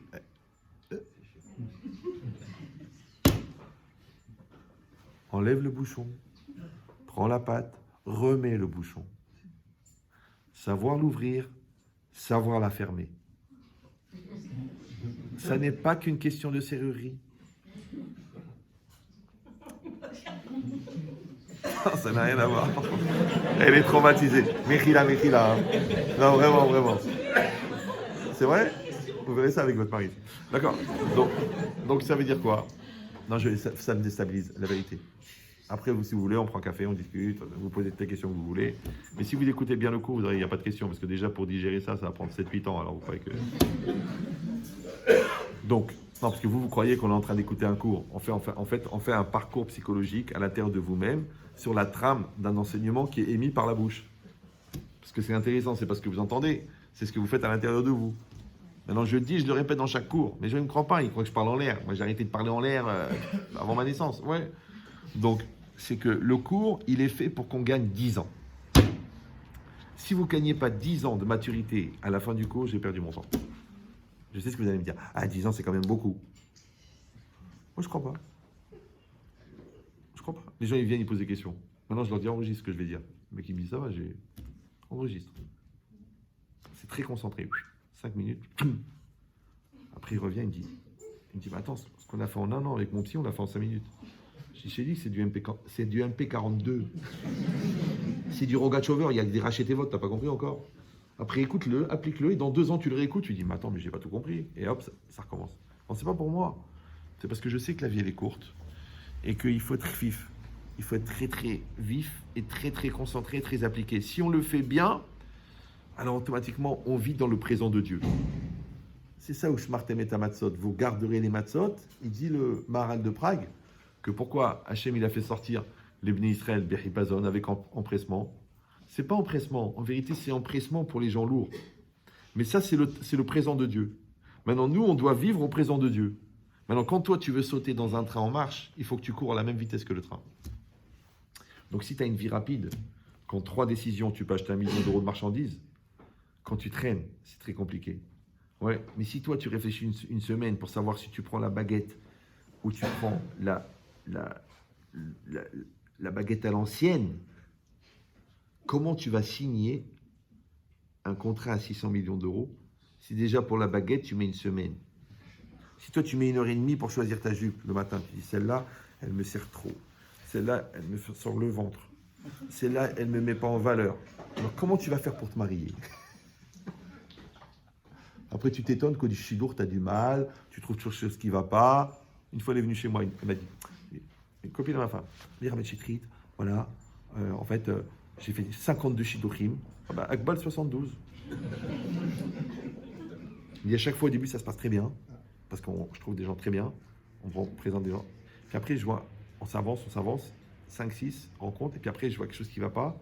Après, ça me dérange, après, ça me sort par les yeux, après, j'en peux plus, après, je stresse, après, je demande à un rave, jeune ou un rave âgé, d'accord? Et puis après, je sors du stress, et je base, et je me sens mieux. Je dis, ça vous arrive souvent? Elle me dit, grâce à Dieu, cyclique. Elle a inventé la bicyclette. Je lui dis, mais JH2, ça veut dire jeune Hamara au carré. Je vais te raconter une histoire. Il y avait 2 fous dans le désert. Un, il se promenait avec une cabine téléphonique, et l'autre, il se promenait avec un marteau. Vous la connaissez ou non? Non? Et celui qui tenait le marteau, il dit à l'autre, pourquoi tu te balades avec une cabine téléphonique? Il dit, je suis pas fou, moi. Moi, s'il y a un lion qui vient, il me poursuit. Moi, je cours avec la cabine. Quand je suis épuisé, je rentre dans la cabine. Ah, tu es un malin. Maintenant, tout le temps que tu as porté la cabine, ça, tu l'oublies. Ouais. Il dit, toi, pourquoi tu as un marteau? Il dit, moi, tu crois que je suis fou, moi? Moi, je prends un marteau, je me tape dessus, je me tape dessus. Et quand je m'arrête, ça me fait du bien. Je dis, vous, là, avec vos sidouras de balles, c'est vous qui vous tapez dessus. Maintenant, c'est normal que vous vous sentez soulagé. Et genre, je sens que j'ai fait le bon soin, Mina Shamaïm, en arrêtant. C'est normal, puisque en fait vous fuyez le stress. Mais le stress, c'est la décision. Donc votre problème, c'est pas le chidour, c'est la décision. Et la décision, c'est quoi? C'est le choix. Et le choix, c'est quoi? C'est le sacrifice, puisque dans chaque choix, il y a un sacrifice. Les goïms, ils disent choisir, c'est savoir renoncer. Maintenant, les gens, ils croient qu'ils n'arrivent pas à choisir. En vérité, ils n'arrivent pas à renoncer. Maintenant, puisque la plus grande difficulté dans un choix, c'est le renoncement. Donc, vaut mieux s'entraîner à renoncer qu'à choisir. Parce que quand tu sais renoncer, ça s'appelle le vitour. Quand tu sais renoncer, c'est facile de choisir. Ça va? Là, c'est exactement pareil. Les tsarik proposent une avéra. Tu dis, attends, qu'est-ce que je gagne? Ah, tu gagnes 10 minutes de kiff avec une femme magnifique sur un canapé en attendant que son mari rentre. Tu dis, qu'est-ce que je perds? Eh ben, tu perds ta femme, parce qu'elle va savoir. Tu perds ta famille, tu perds tes beaux-parents, tu perds ton image, tu perds l'aide d'Hachem, tu perds la parnassa parce que Znout Mevil Dani Out. Tu perds tout. Le mec, il dit, attends, le calcul, il est vite fait. Pour 10 minutes de kiff sur un canapé, entre le viol et le consentement, avec la peur que le mari rentre alors qu'il est tireur d'élite, sniper dans l'armée israélienne, ça veut dire que tu peux même choisir la date de ta mort. Le compte, il est vite fait. Alors, si le compte, il est vite fait, comment ça se fait qu'on fait les mauvais choix? Tu sais pourquoi? Parce que tu dis, ouais, mais quand même. Moi, je connais un gars qui avait signé un deal à 5 milliards. Et il a été attrapé par le fisc sur un petit délit d'initié à 5 000 euros. Je lui dis, mais t'es un malade mental. Le mec, il venait de prendre 5 milliards, un très très gros deal, je peux pas vous dire quoi. Non, caché, hein. Un très gros deal. Et après, on lui a proposé un petit truc vite fait, comme ça, un petit aller-retour vite fait sur un délit d'initié. Le mec, il a pris 5 000. Il a fait 50 procédures. Il a été sauvé par miracle. Les tzadikim, ils ont prié pour lui. Le mec, il devait faire 20 ans de prison. Même l'État, il était sur sa tête. Je lui dis, mais je comprends pas. Tu viens de prendre 5 milliards. Divise par 5 000. C'est que dalle. C'est, en mathématiques appliquées, ça s'appelle reh. C'est reh. C'est rien. C'est, comme dit Cyril, c'est de l'ahnouna. C'est rien, d'accord, ouais. T'as pris 5 milliards. Alors, qu'est-ce qu'il me répond? Il me dit, ouais, mais quand tu vois l'argent comme ça qui passe devant toi, tu peux pas te... C'est comme si tu as 35 000 euros d'habits sur toi, et dans le bus, il y a 1 euro qui est bloqué dans la...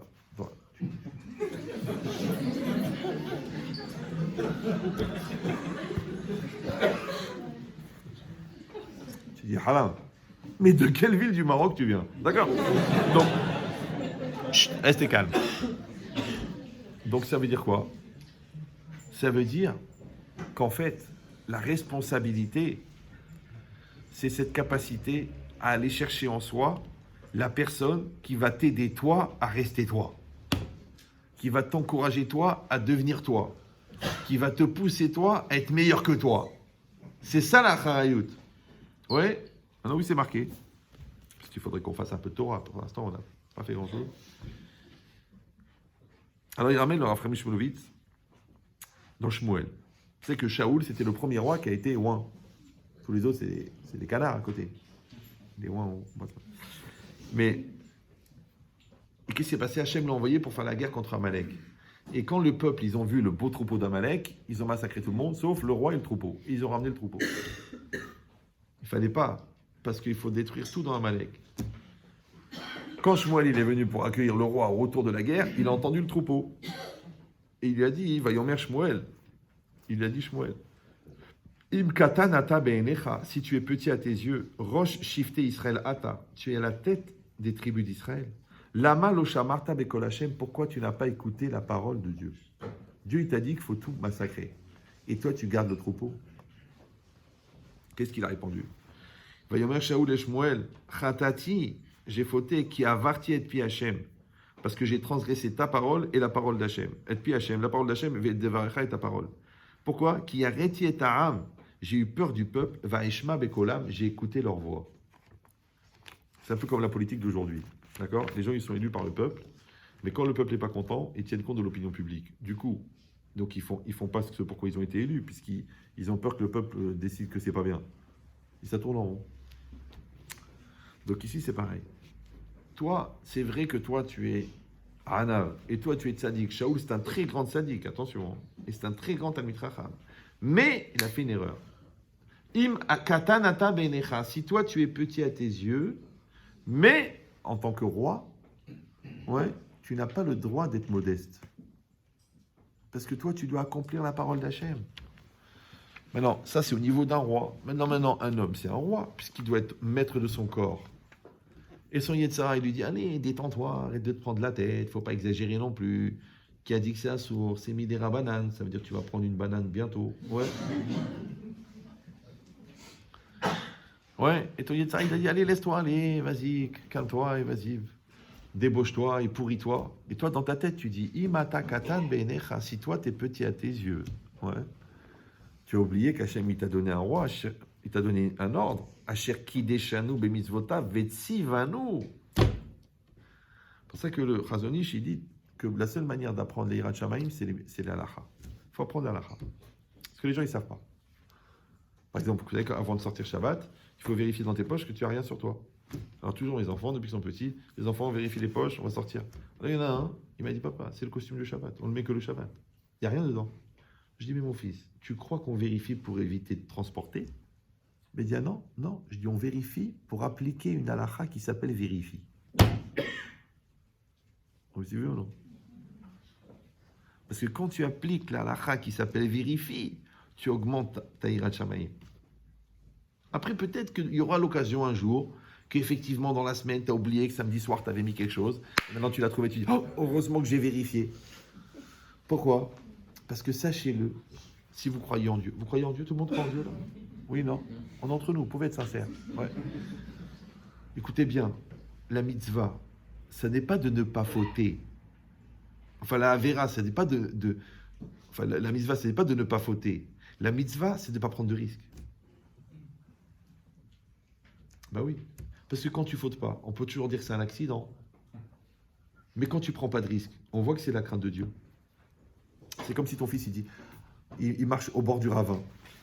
Alors, la femme, elle dit, écoute, chérie, il est au bord du ravin. Alors toi, tu dis, bah, ça lui fera une expérience. Mais comme il y a 800 mètres de dénivelé, c'est une expérience qu'il va faire une fois.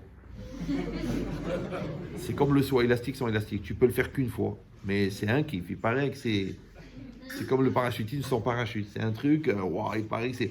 Au niveau adrénaline, c'est super. Mais personne n'arrive à le raconter. C'est un phénomène. Ouais. Donc ta femme, elle te dit, écoute chérie, j'ai pas besoin qu'il marche au bord du ravin, je préfère qu'il s'éloigne. Donc on ne doit pas éduquer les enfants à éviter les fautes. On doit les éduquer à éviter les risques de faute. Ouais, c'est pareil. C'est pas que tu charries ta femme et tu dis j'espère qu'elle va pas mal le prendre. Parce que là, elle est devenue toute rouge devant les copains. c'est que tu lui parles toujours avec respect. Pas que tu la charries, après tu dis je rigolais, et l'autre elle va mourir. Non, dans tout c'est pareil. Pareil la cliente, tu ne fais pas des blagues un peu zarbi et des propositions un peu zarbi pour à la fin lui dire non mais je rigolais. Parce que là tu es en train de confondre convaincre et charmer là.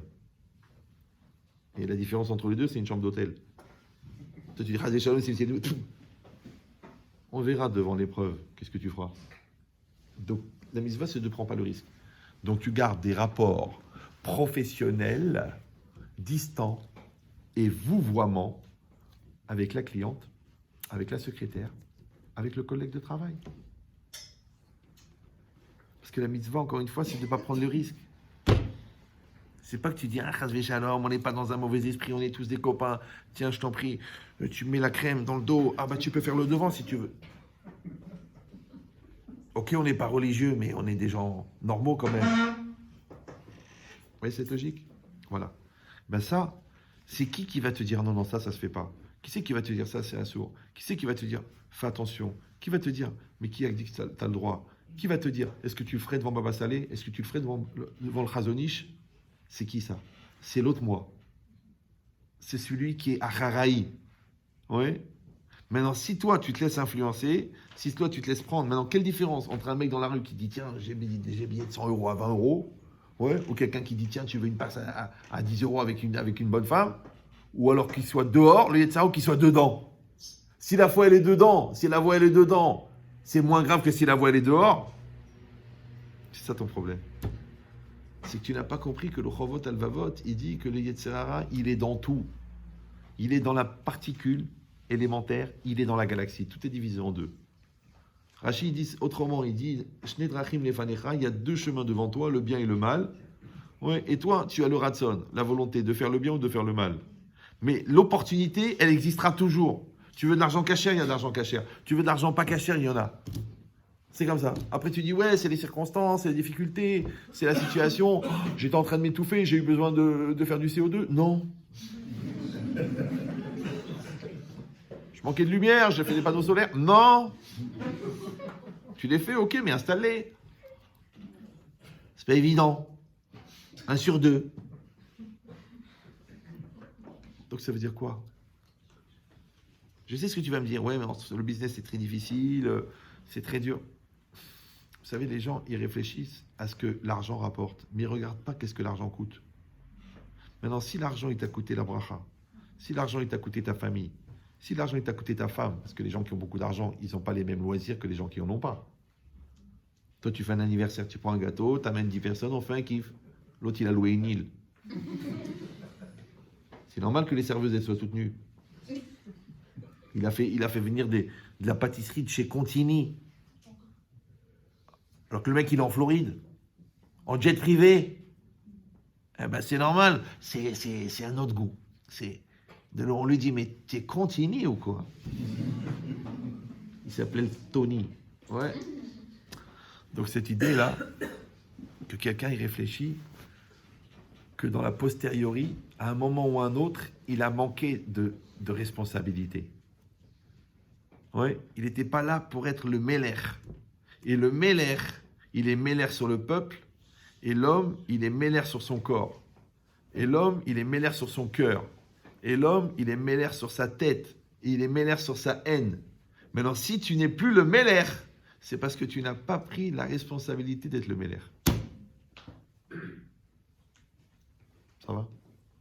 C'est pour ça que le mot Arev, en hébreu, il veut dire garant. Il veut dire responsable aussi. Ouais. Quand on dit les bénis Israël, Kol Israël Arevim Zelazé, comment vous avez compris vous? Responsables les uns des autres? Garant des uns des autres? Yehuda, il était garant, il s'est engagé auprès de son père de ramener Binyamin et Shimon. Alors moi je vous pose une question idiote. Pourquoi le mot Arev, il veut dire garant? Il veut dire aussi mélanger, Me'orav. Il veut dire aussi Erev, la veille, c'est la même racine. Ouais. Il veut dire aussi doux. Ve'arevna. Arev, ça veut dire doux, chlou en anglais. Ouais. Alors comment ça se fait que le même mot, il veut dire doux, mélanger, responsable, garant, ouais, et la veille. C'est la même racine. Alors, je vous donne une explication qui n'engage que moi, puisque c'est moi qui l'ai trouvée. Donc, vous n'êtes pas obligé de la croire. Mais il faut juste que vous preniez les 8 prochaines années pour prouver que c'est faux. Un rêve, c'est quoi? C'est mélanger. D'accord? Alors, quand on dit que Kol Israël Arevim Zelazé, il y a un Midrash Tanchuma qui fait très peur. C'est que quand Hachem il a voulu donner la Torah, il a dit, je vous donne la Torah à condition que vous soyez responsables les uns des autres. Ouais, c'est connu ça. Mais qu'est-ce qu'il leur a dit? Ça, c'est moins connu. Il leur a dit, est-ce que vous êtes d'accord d'être responsable des avérotes que l'autre, il fait en cachette? Tu dis, attends. Il y a une mitzvah de Tochacha. Si je vois un juif qui fait une faute, j'ai une mitzvah d'aller lui dire, attention, c'est assourd de faire ça Shabbat. Mais ça, c'est ce que je vois. Dis non, est-ce que tu peux être responsable des fautes que tu ne vois pas? Tu dis, mais je peux pas être responsable d'une chose que je peux pas lutter, que je peux pas éviter. Ouais, c'est ça qu'il a demandé. Alors les amis d'Israël, ils ont dit non.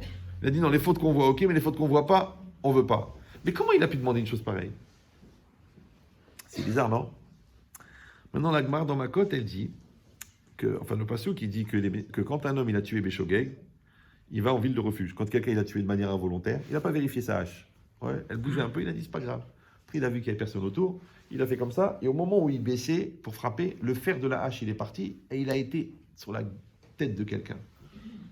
Bon, c'était un jeune, toujours il se plaignait, ouais, j'arrive pas à me fendre la gueule. Hachem a écouté ta prière. Il s'est vraiment fendu la gueule. Ouais. C'est une expression, hein, puisqu'il est mort. Mais, alors, celui-là, il a tué de manière involontaire. Ok. Manque de peau, il y avait des témoins.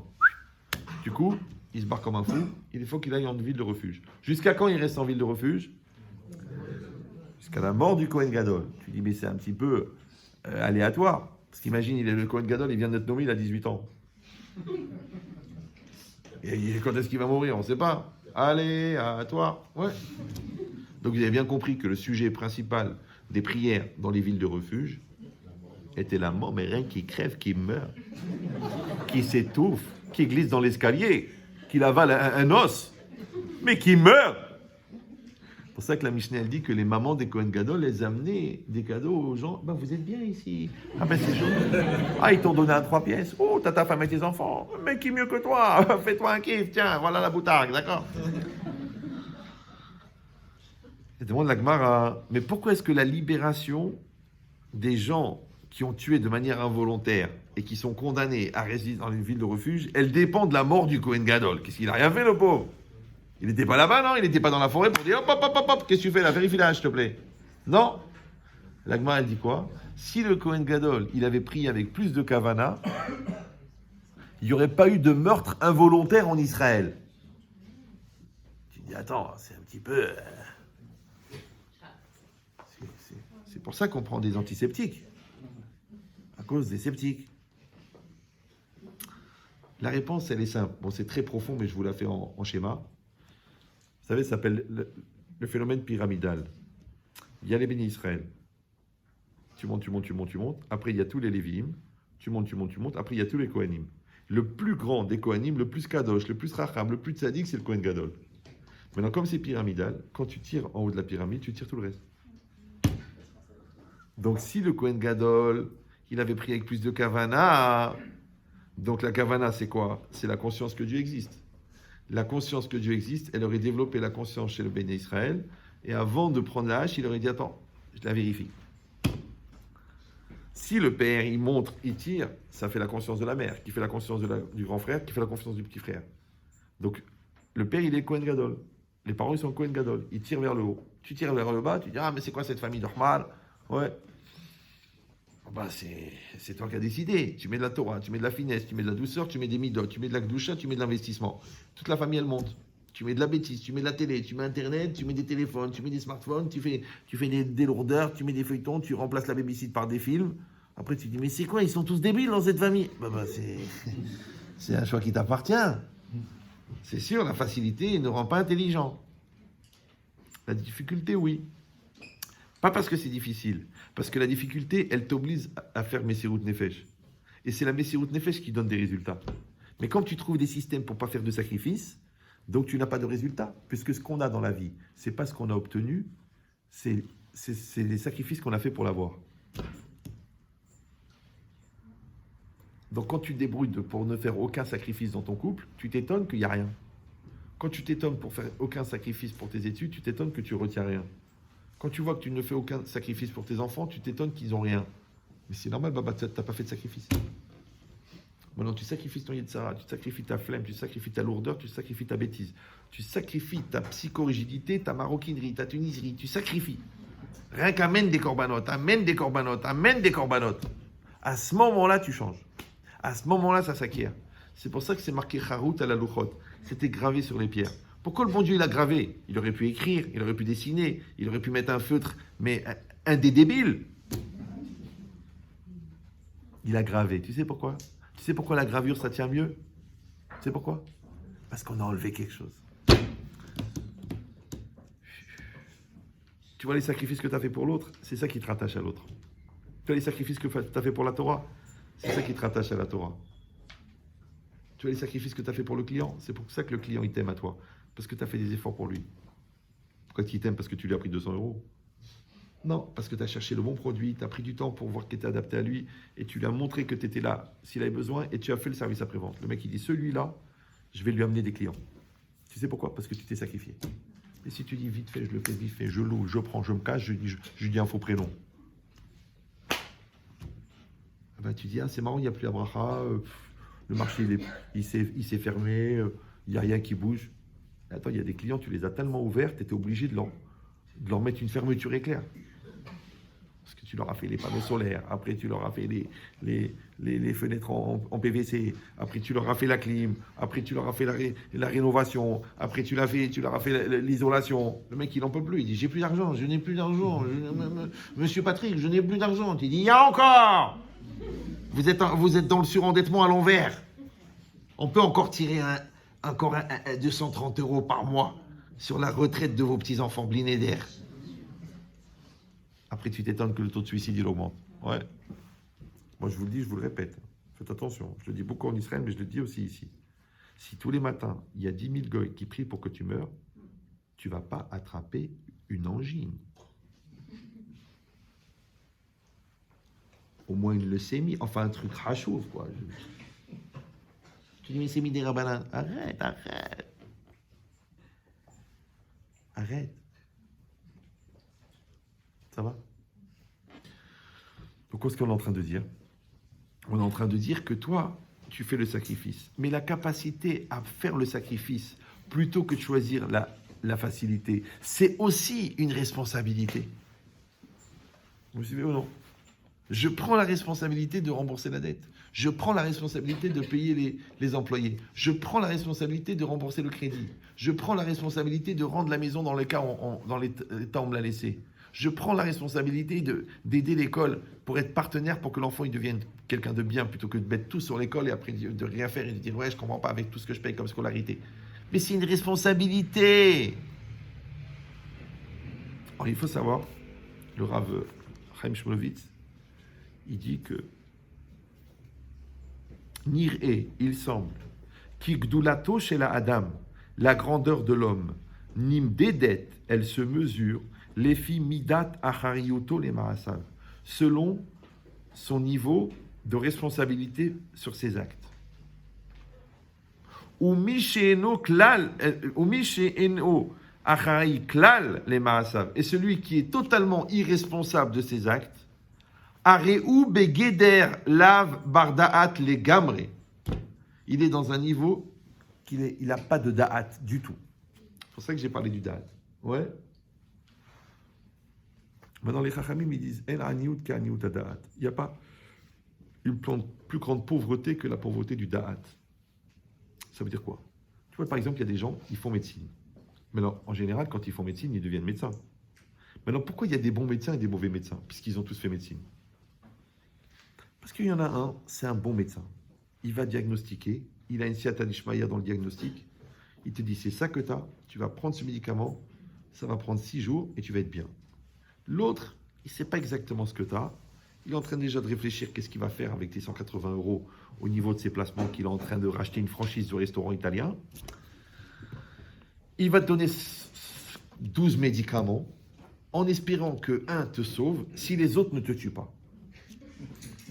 Ce qu'on appelle un meurtrier, mais légal. Moi, j'ai un copain à moi, le pauvre Niftar.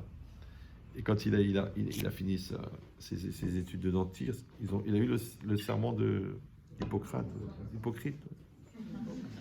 Et quand ils lui ont remis son diplôme, le doyen de la faculté, qu'est-ce qu'il lui a dit? Écoutez bien, un doyen honnête. Parce qu'en général, ils ne sont pas entiers, ils sont plutôt doyens. Ouais. Il a dit, essayez d'en tuer le moins possible.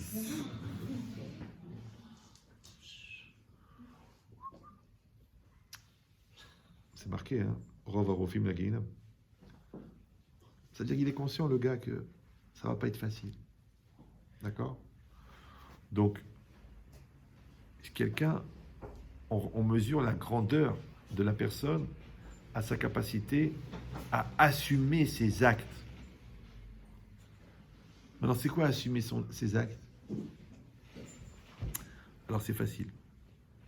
Il dit Raphaël Shmulevitz,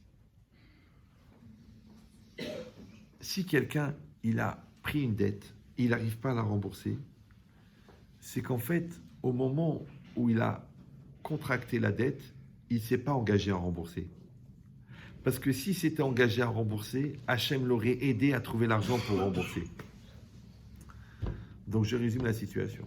Si quelqu'un ne s'engage pas au moment où il emprunte à rembourser, Hachem ne va pas l'aider à rembourser.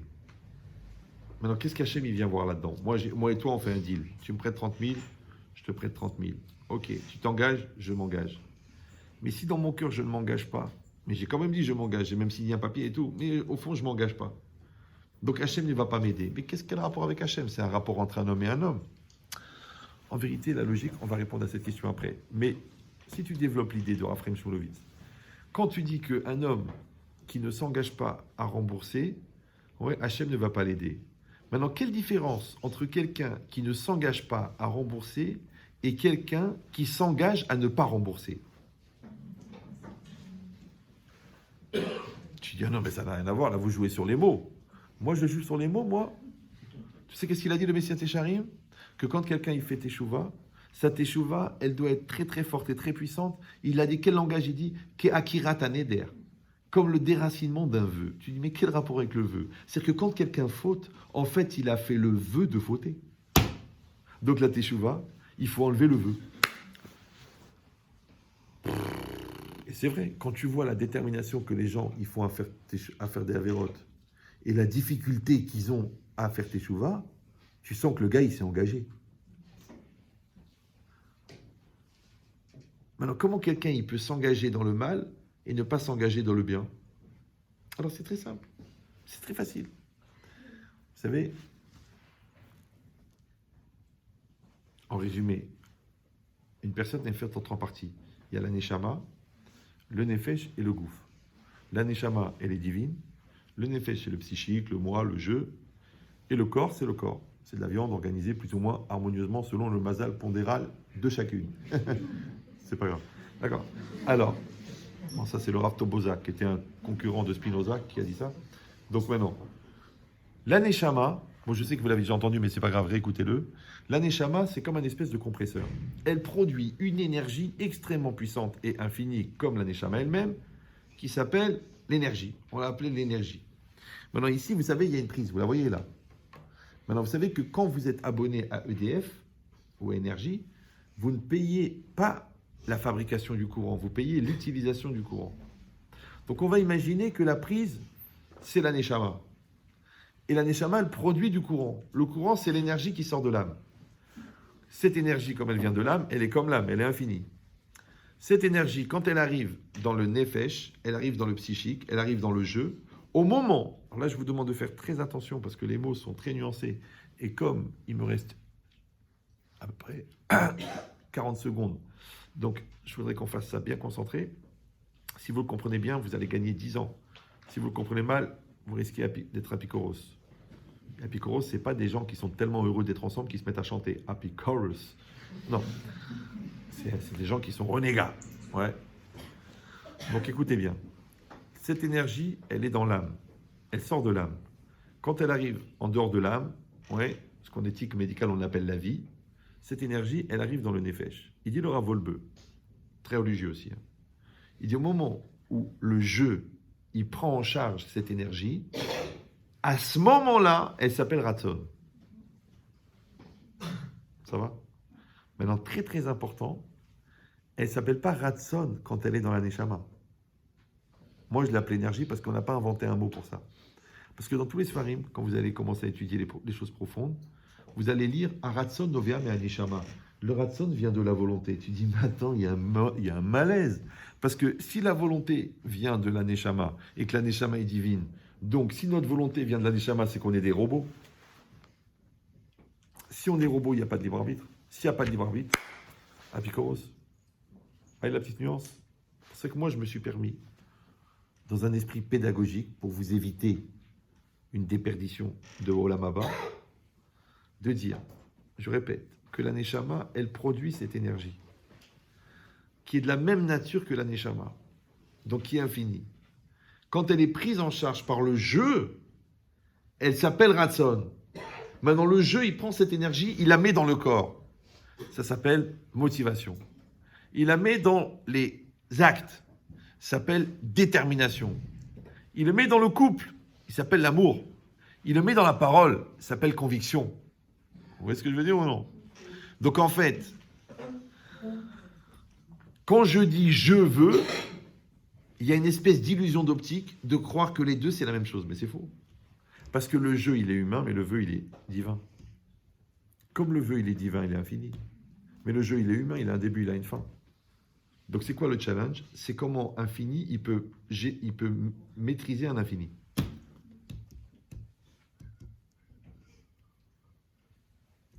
Ça va? Maintenant, puisque l'énergie de l'âme, elle vient de la Neshama, et que l'âme est divine, donc chaque bloc d'énergie qui est produit par l'âme, il est divin. Ce qu'on appelle vulgairement les Nitzutzot. Vous avez étudié Zman Vechaim du Rav Dessler? Il faut faire une travaux, il faut leur faire des choses du Rav Dessler. Vous êtes trop ignorants. Là. Vraiment, ça ne vaut pas la peine de mourir bête, c'est dommage. Vous étudiez Zman Vechaim, vous l'étudiez bien, 8 ou 9 fois, en profondeur avec le Rav, et après vous écoutez le cours de Ben Chetrit, le prix du temps. Blineder. Ouais, il est très balèze. Et vous n'écoutez pas celui qui est dans le site, vous écoutez celui que j'ai donné au collège là-bas de Torah Box, parce qu'il est beaucoup plus balèze, parce que comme je l'ai fait devant des collègues déjà les autres, les chercheurs au CNRS, ils ont mal à la tête. Alors l'autre, celui du collège, alors là, celui-là, comment on dit en anglais, Chlet al-Denia. Bon, en tout cas, restez concentrés. Cette énergie qui sort de l'âme, elle est divine. Donc c'est un morceau de Dieu. Ça s'appelle Chelek Haeloki Amid Gale Barolam. Comme ça on l'appelle dans les Sfarim. Ça s'appelle l'étincelle. Chaque instant, il y a une étincelle divine qui se révèle. Regardez là-bas dans Zman Vechaim, il y a le Harvenachal et le Rachaim Akadosh qui expliquent ça. C'est très intéressant. Et je n'ai pas le temps de développer ça, il faudrait un Shabbat plein. Ouais. Mais si je dis que cette énergie, elle est prise en charge par l'homme et que l'homme l'utilise dans l'orientation qu'il va faire, donc en fait, c'est quoi un homme? Un homme, c'est une orientation et une connotation. La connotation, c'est la personnalité. L'orientation, c'est le libre arbitre qui va appliquer à une énergie divine qui le traverse. Ça va? Mais ça veut dire que quand moi, je dis « je veux », je prends une partie de Dieu et je la mets dans le projet. Maintenant, quand Dieu il est partie prenante d'un projet, c'est normal que le projet il marche. Mais quand tu t'engages pas, tu dis pas « je veux » ou tu dis « je ne veux pas ». Ouais. Ou alors tu dis « je veux » mais tu ne le penses pas. Donc tu n'engages pas Dieu dans l'histoire. Si tu n'engages pas Dieu dans l'histoire, c'est normal qu'il n'y a pas de siyata dishmaya, il n'y a pas d'aide divine. Donc Dieu ne va pas t'aider à rembourser la dette dans laquelle tu n'as pas engagé Dieu. Maintenant, quelle différence entre emprunter 100 000 euros, c'est une dette. S'engager à rendre heureux sa femme ou son mari, c'est une dette. S'engager à amener des enfants de sadikim à la choupa, c'est 20 ans de travail, c'est une dette. Vous me suivez ou non? S'engager à être un tzadik, c'est une dette, puisque tu as juré avant de sortir du ventre de ta mère que tu serais tzadik. S'engager à finir le chasse, c'est une dette. S'engager à devenir intelligent, c'est une dette. S'engager à lutter contre son Yetzer Hara, c'est une dette. Maintenant, si tu t'engages pas, Hachem ne va pas t'aider. Et si tu t'engages, Hachem va t'aider, puisque il m'allait à Kadosh Baruch Hu Ozro Yev Charlo. Si ça n'était pas l'aide d'Hachem, tu ne pourrais pas lutter contre le Yetzer Hara. C'est qu'en vérité, dans tout ce qu'on fait, et c'est violent, hein, dans tout ce qu'on fait, en fait, 90% c'est fait par le bon Dieu, et 10% c'est fait par nous. Je sais que c'est un peu décevant, parce que vous dites quand même, j'aurais voulu que ça soit l'inverse, que genre je fais 90%, et le bon Dieu, il fait 10%, genre acte de présence. Mais réfléchis. Tu ouvres le magasin. Ouais. D'où ils viennent ces produits? Eh bien, du fournisseur. Pourquoi les fournisseurs, ils te les vendent à tel prix? Eh bien, parce qu'ils les importent de pays sous-développés. Pourquoi le pays est sous-développé? Pourquoi tu marges? Parce qu'il n'est pas cher. Alors, pourquoi tu es tombé sur une vendeuse qui tient tout le magasin, du coup, tu passes tes journées à te balader, à étudier à mi-temps? Qui c'est qui t'a envoyé la vendeuse? Le bon Dieu. Pourquoi le banquier, il a accepté le premier crédit en te disant « Ah, Bitbol, vous savez, je suis aussi pied noir. Mon père, il avait un instituteur qui s'appelait Bitbol. Il m'a dit, c'est grâce à lui qu'il est devenu fonctionnaire. Eh bien, tu sais quoi? En souvenir de mon père, je vous donne le crédit. Alors que vous n'avez aucune garantie, monsieur Bitbol. Ouais. C'est qu'il n'avait que le bol, il manquait le... Donc, qui c'est qui t'a envoyé le crédit? Le bon Dieu. Pourquoi le client, il rentre chez toi, alors que l'autre, il vend la même chose moins cher? C'est le bon Dieu. Qui c'est qui t'a présenté ta femme? Ah, tu sais, je suis un dragueur. C'est ton cousin, c'est le bon Dieu. Alors, qu'est-ce que t'as fait, toi? J'ai fait des enfants.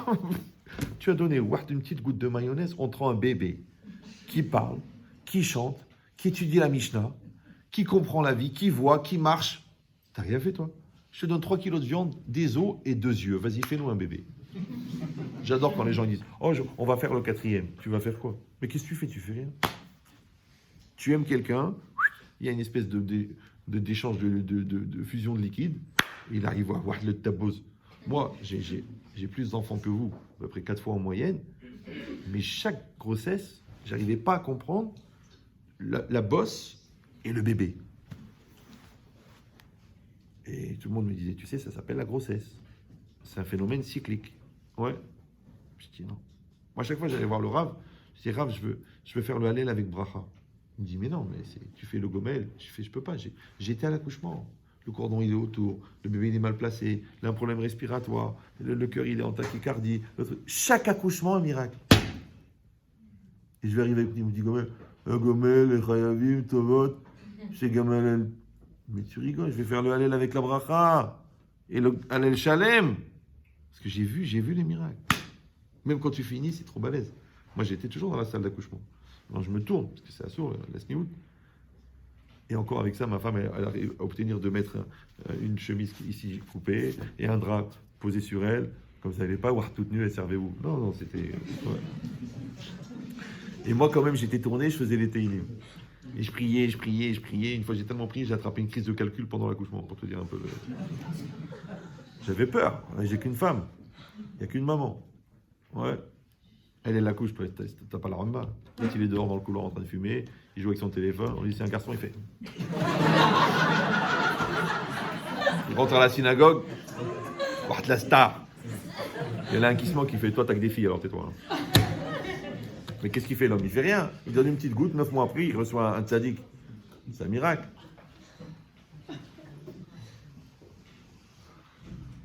Le problème, c'est que je sais pas pourquoi je parlais de ça. Il faut que je mange du poisson, c'est pas possible. Oui, c'est ça. Ça veut dire quoi? C'est que les gens ne comprennent pas que quand il a dit le Chazonish, que Dieu, il fait 90% et toi, tu fais 10%, c'est émettre la mytho. Il faut rien qu'avoir la modestie intellectuelle de le voir. Et fais attention, parce que plus tu crois que c'est toi, plus le bon Dieu, il te dit, c'est toi, débrouille-toi. Ça, c'est un très grand rave du Maroc qui s'appelait Debarrasek. Très, très grand rave. Hein. Oh là là. Ouais. Donc, c'est quoi l'idée? Il dit le Chazonish, le bon Dieu, il va faire 90%. Toi, tu vas te faire 10%. Mais il dit le Chazonish, mais tes 10%, tu dois les faire à 100%. Parce que toi, tu peux dire, ah, c'est Mina Shamrim. Pourquoi je vais réviser les Mishnayot avec l'enfant? Pourquoi je vais l'emmener à Votoubanim? Pourquoi je vais prier Betzibour? Je suis Bédiévet, pourquoi je vais mettre les tefilines aujourd'hui, je les mettrai demain. Une fois dans la vie, on est yotzé d'après certaines déotes. Tu es obligé de mettre tous les jours. Ouais. Pourquoi je vais étudier? Grâce à Dieu, j'aide le kollel. Pourquoi je vais apprendre? Pourquoi je vais être gentil avec ma femme? De toute façon, elle a une nature sympathique de sa mère. Que Dieu l'enterre. Non, c'est une façon de parler. Ouais. Donc vous avez compris qu'en fait, quand je prends la responsabilité, je sais, c'est renversant. Quand je prends la responsabilité, en fait, j'engage Hachem. J'engage Dieu. C'est-à-dire que Dieu, maintenant, il est bloqué par moi, parce que je me suis engagé. C'est pour ça que ça me fait toujours marrer quand je vais à des choupotes et que le khatan, on lui dit de dire la phrase, il devient un rappeur. Arrêt, arrêt, hâte, les coups d'échette, li, betabarat, zot, kedat, moshe, Israël. D'accord? Parce que ça va lui coûter très cher. Ouais, ma très chère femme. Alors moi je lui dis, je comprends pas. Le mec, il a une phrase à apprendre. Même va dire, il est perché, Ward le corbeau. Ouais. Il fait un mariage à 150 000 euros. Ils ont loué le Stade de France pour faire le henné. Ouais. Ils ont fini à Marrakech.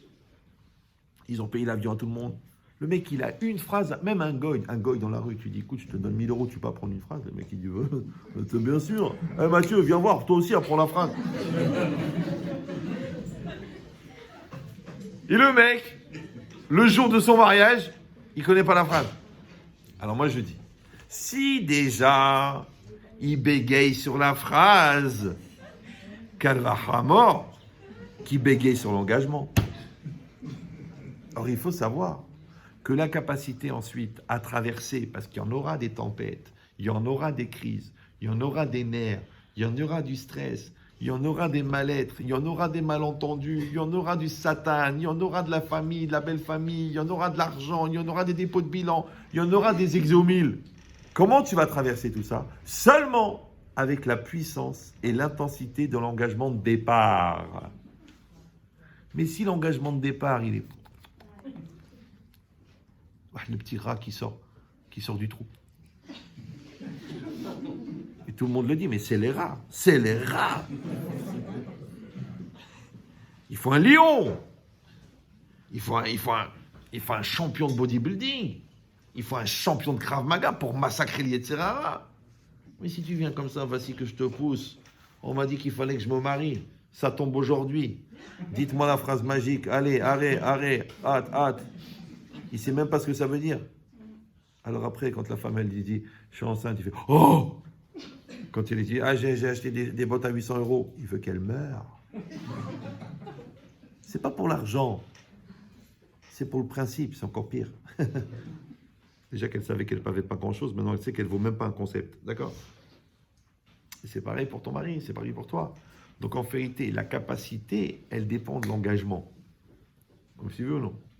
Alors, il y a une anecdote, après je vous laisse tranquille, parce qu'on ne va pas parler toutes les années, on va parler que de cette année-là. Une fois, ils ont raconté au Nefesh HaChaim, Raphaïm de Vologine, qui n'est pas marocain. Ils lui ont dit, il y avait un gars, il avait bien étudié, et quelqu'un lui a posé une question. Ils étaient à table à la fin du repas, ils lui ont posé une question. Et le gars, il a réfléchi, il a vu qu'il ne connaissait pas. Il a eu tellement honte, il s'est levé, il est parti dans la forêt, il est resté 7 ans dans une cabane, il a appris tout le chasse. Il est sorti, il connaissait le chasse.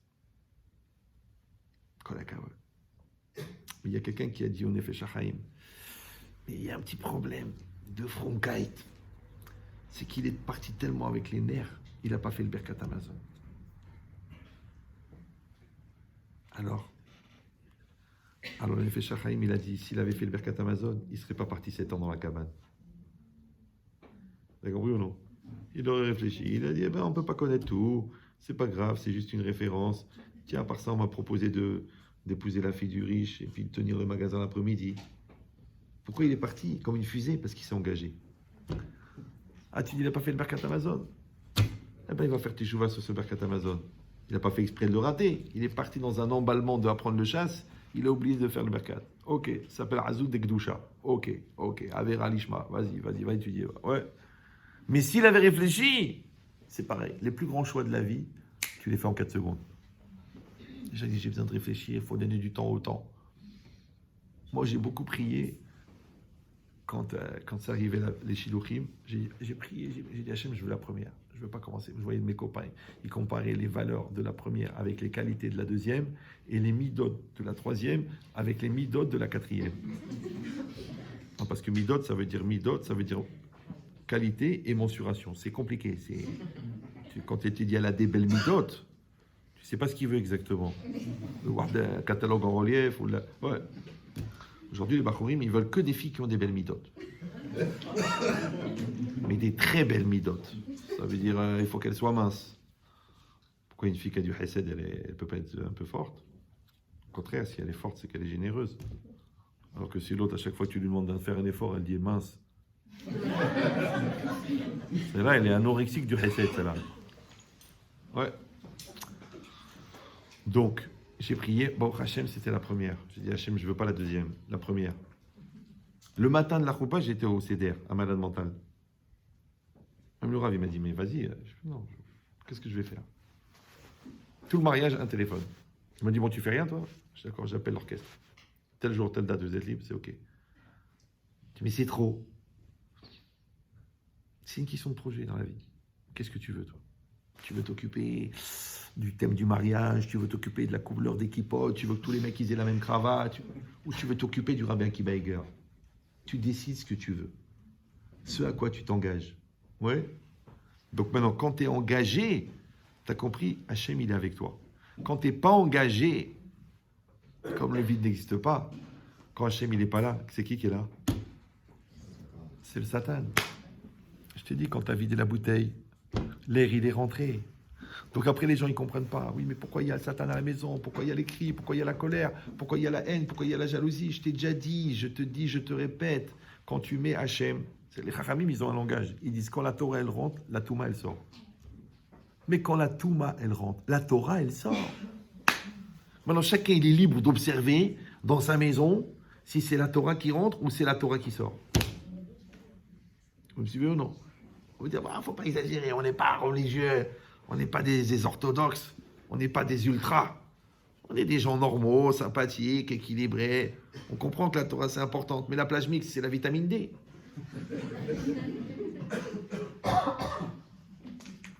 Est-ce que tu peux trouver une jupe qui n'est pas fendue? C'est normal. Alors, tu es obligé d'acheter la jupe fendue. Maintenant, j'ai vu, j'étais la semaine dernière à Beit Vegan, des perruques de folie, et la jupe à ça du genou. C'est pas une erreur. Mais c'est normal, parce que les collants sont noirs. D'accord? Donc, si tu mets des collants très très noirs, enlève la jupe. C'est quoi la prochaine étape? Maintenant, je te garantis que celle-là, qui a la jupe comme ça, je te garantis qu'elle regarde des vidéos. Donc, le mari, du coup, quand il sort du collège le soir, il est fatigué. Ils vont regarder un film. Mais rien de... ils font même des films qui sont boudiqués. Maintenant, si le Kollelman, il regarde des films, alors le traditionnaliste, il ne fume pas des joints.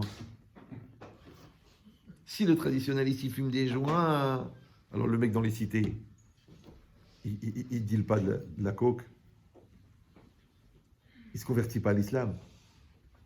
Vous avez compris ou non? C'est pyramidal. Donc ça veut dire que nous, on doit comprendre que notre engagement n'engage pas que nous. Il engage notre famille, il engage notre foyer, il engage nos enfants, il engage nos petits-enfants, il engage nos arrière-petits-enfants, il engage nos voisins. Oui, il engage la communauté, il engage le Ham Israël, il engage le monde. C'est ça ce qui est marqué, que chacun il doit voir que le monde il est 50-50 et que sa Avera elle va faire basculer. Tu dis attends, qui je suis Baba Salé moi, et puis on est 15 millions de juifs, pourquoi ma Avera à moi? Tu dois prendre la responsabilité que ta Avera à toi, elle fait basculer le monde dans la Chova. Tu peux le faire ou tu dis je suis pas le centre du monde. Kol Echad Olam Malé, chacun c'est un monde entier. Tu prends cette responsabilité. Je vais vous dire pourquoi. Parce que, à Bretagne, quand on va arriver là-haut à 120 ans, ouais, qu'est-ce qu'on va présenter à Hachem? Vous croyez qu'on va lui présenter les mitzvot qu'on a fait? Vous croyez qu'on va lui montrer les jupes qu'on a portées? Vous croyez qu'on veut lui amener les valises de Serfa qu'on a données? Non. Vous savez qu'on n'est pas jugé sur nos actes. On est jugé sur ce qu'on est devenu grâce à nos actes. Ça aussi, c'est marqué dans la Torah. La Gemara dit Ashremi Shebalekan ve Talmudo Beyado. Heureux l'homme qui est venu ici, Olamaba, ve Talmudo Beyado. Son étude, elle est dans sa main. Les trois quarts des gens, ils apprennent, ça veut dire qu'il faut connaître par cœur. Et que le bon Dieu, il va t'interroger et qu'on va voir combien tu connais. C'est pour ça que le Dayan de Radin, de la ville de Chafetz Chaim, il pleurait la veille de sa mort. Parce qu'ils ont dit, il était devant le Chafetz Chaim il dit, pourquoi tu pleures? Toute ta vie, tu n'as fait que des mitzvot. Il a dit, je pleure parce que comme je suis Dayan, quand je vais arriver là-haut, on va m'interroger sur l'halakha, parce que je dois tout connaître. Alors Chafetz Chaim, il a entendu ça. Quand il est rentré à l'Yeshiva, il s'est mis à pleurer. Ils lui ont dit, mais pourquoi vous pleurez?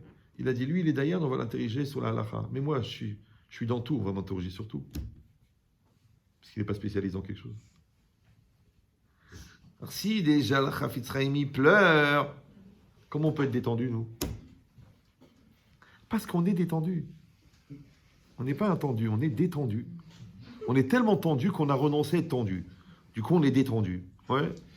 Non, il dit Talmudo Beyado, il dit le Rabbeinu Hananel, il dit Talmudo Beyado, ça veut dire Talmudo Begoufo, Talmudo Belibo. C'est-à-dire que tu fais médecine, tu deviens médecin. Oui, tu étudies la Torah, tu deviens Torah. Tu t'occupes de ta famille, tu deviens responsable familial. Tu travailles avec conscience, tu développes la conscience professionnelle. Tu t'occupes de ta femme, tu deviens la conscience maritale. Ça veut dire qu'en fait, tu ne vas pas être jugé sur ce que tu as fait, tu vas être jugé sur ce que tu es devenu grâce à ce que tu as fait. Ça s'appelle Vayadarta, tu apprends la Torah, Va'ashevota elevavecha. Tu la ramènes dans ton cœur. Dans ton cœur, c'est quoi? C'est ce qu'on a dit au début, c'est sa nature. Si la Torah n'est pas devenue ta nature, ça va être compliqué de te donner le Olam Haba, puisque la Torah, elle est intemporelle, mais ton corps est temporel, ton psychique est temporel, ta neshama est intemporelle. Tu n'es pas ta neshama, elle est divine. Qu'est-ce qui reste? Ton corps, c'est de la viande, il va rester ici. Donc c'est quoi tout le challenge? C'est de rendre ton nefesh intemporel. Mais pour le rendre intemporel, il faut qu'il prenne la nature de la Torah. Or, la seule manière pour que ton nefesh devienne intemporel, c'est que tu sacrifies la dimension temporelle de ton nefesh. Comment on appelle le sacrifice de la dimension temporelle du nefesh? On l'appelle Messirut Nefesh. Messirut Nefesh. Et comment s'appelle la Messirut Nefesh? L'engagement. Maintenant, si toi tu t'es débrouillé pour ne jamais faire Messirut Nefesh, la chimie de l'irradiation de la mitzvah sur ton nefesh ne s'est pas faite. Donc, tu n'es pas devenu intemporel. Maintenant, celui qui n'est pas intemporel, il est temporel. Quand il est temporel, c'est le moment de mourir. Même l'ange de la mort, il dit, je crois que c'est le temps pour elle de nous quitter. Bo'al Sarah. Vous me suivez ou non? C'est pour ça que quand je vous dis qu'il faut faire des sacrifices, c'est pas pour vous dire il faut sacrifier, il faut crever, il faut souffrir.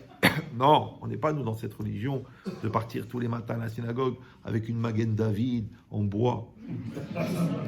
Ça s'appelle le chemin de la Magen David. Ça a été repris par un gars de chez nous qui a mal tourné. Ouais.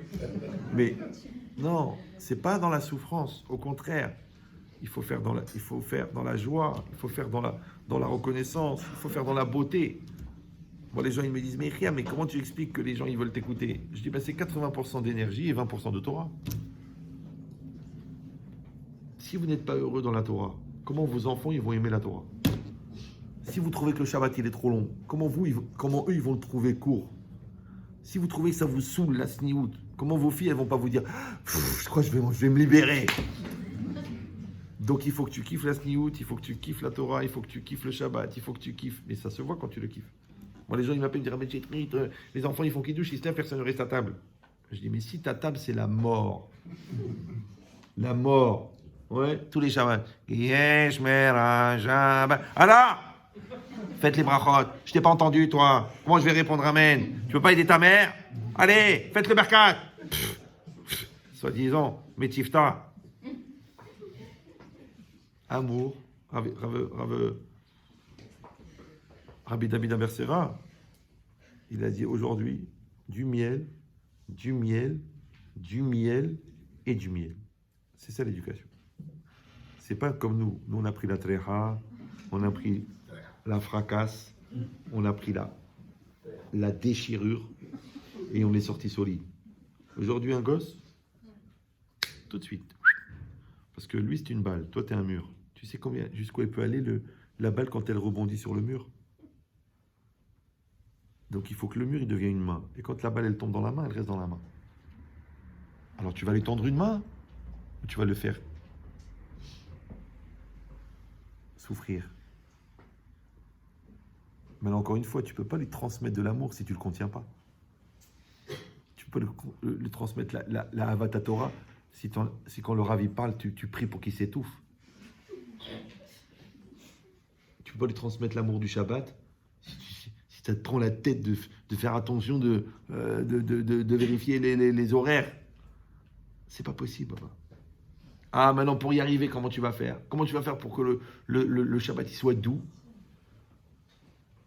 À rêve, parce que tu prends la responsabilité.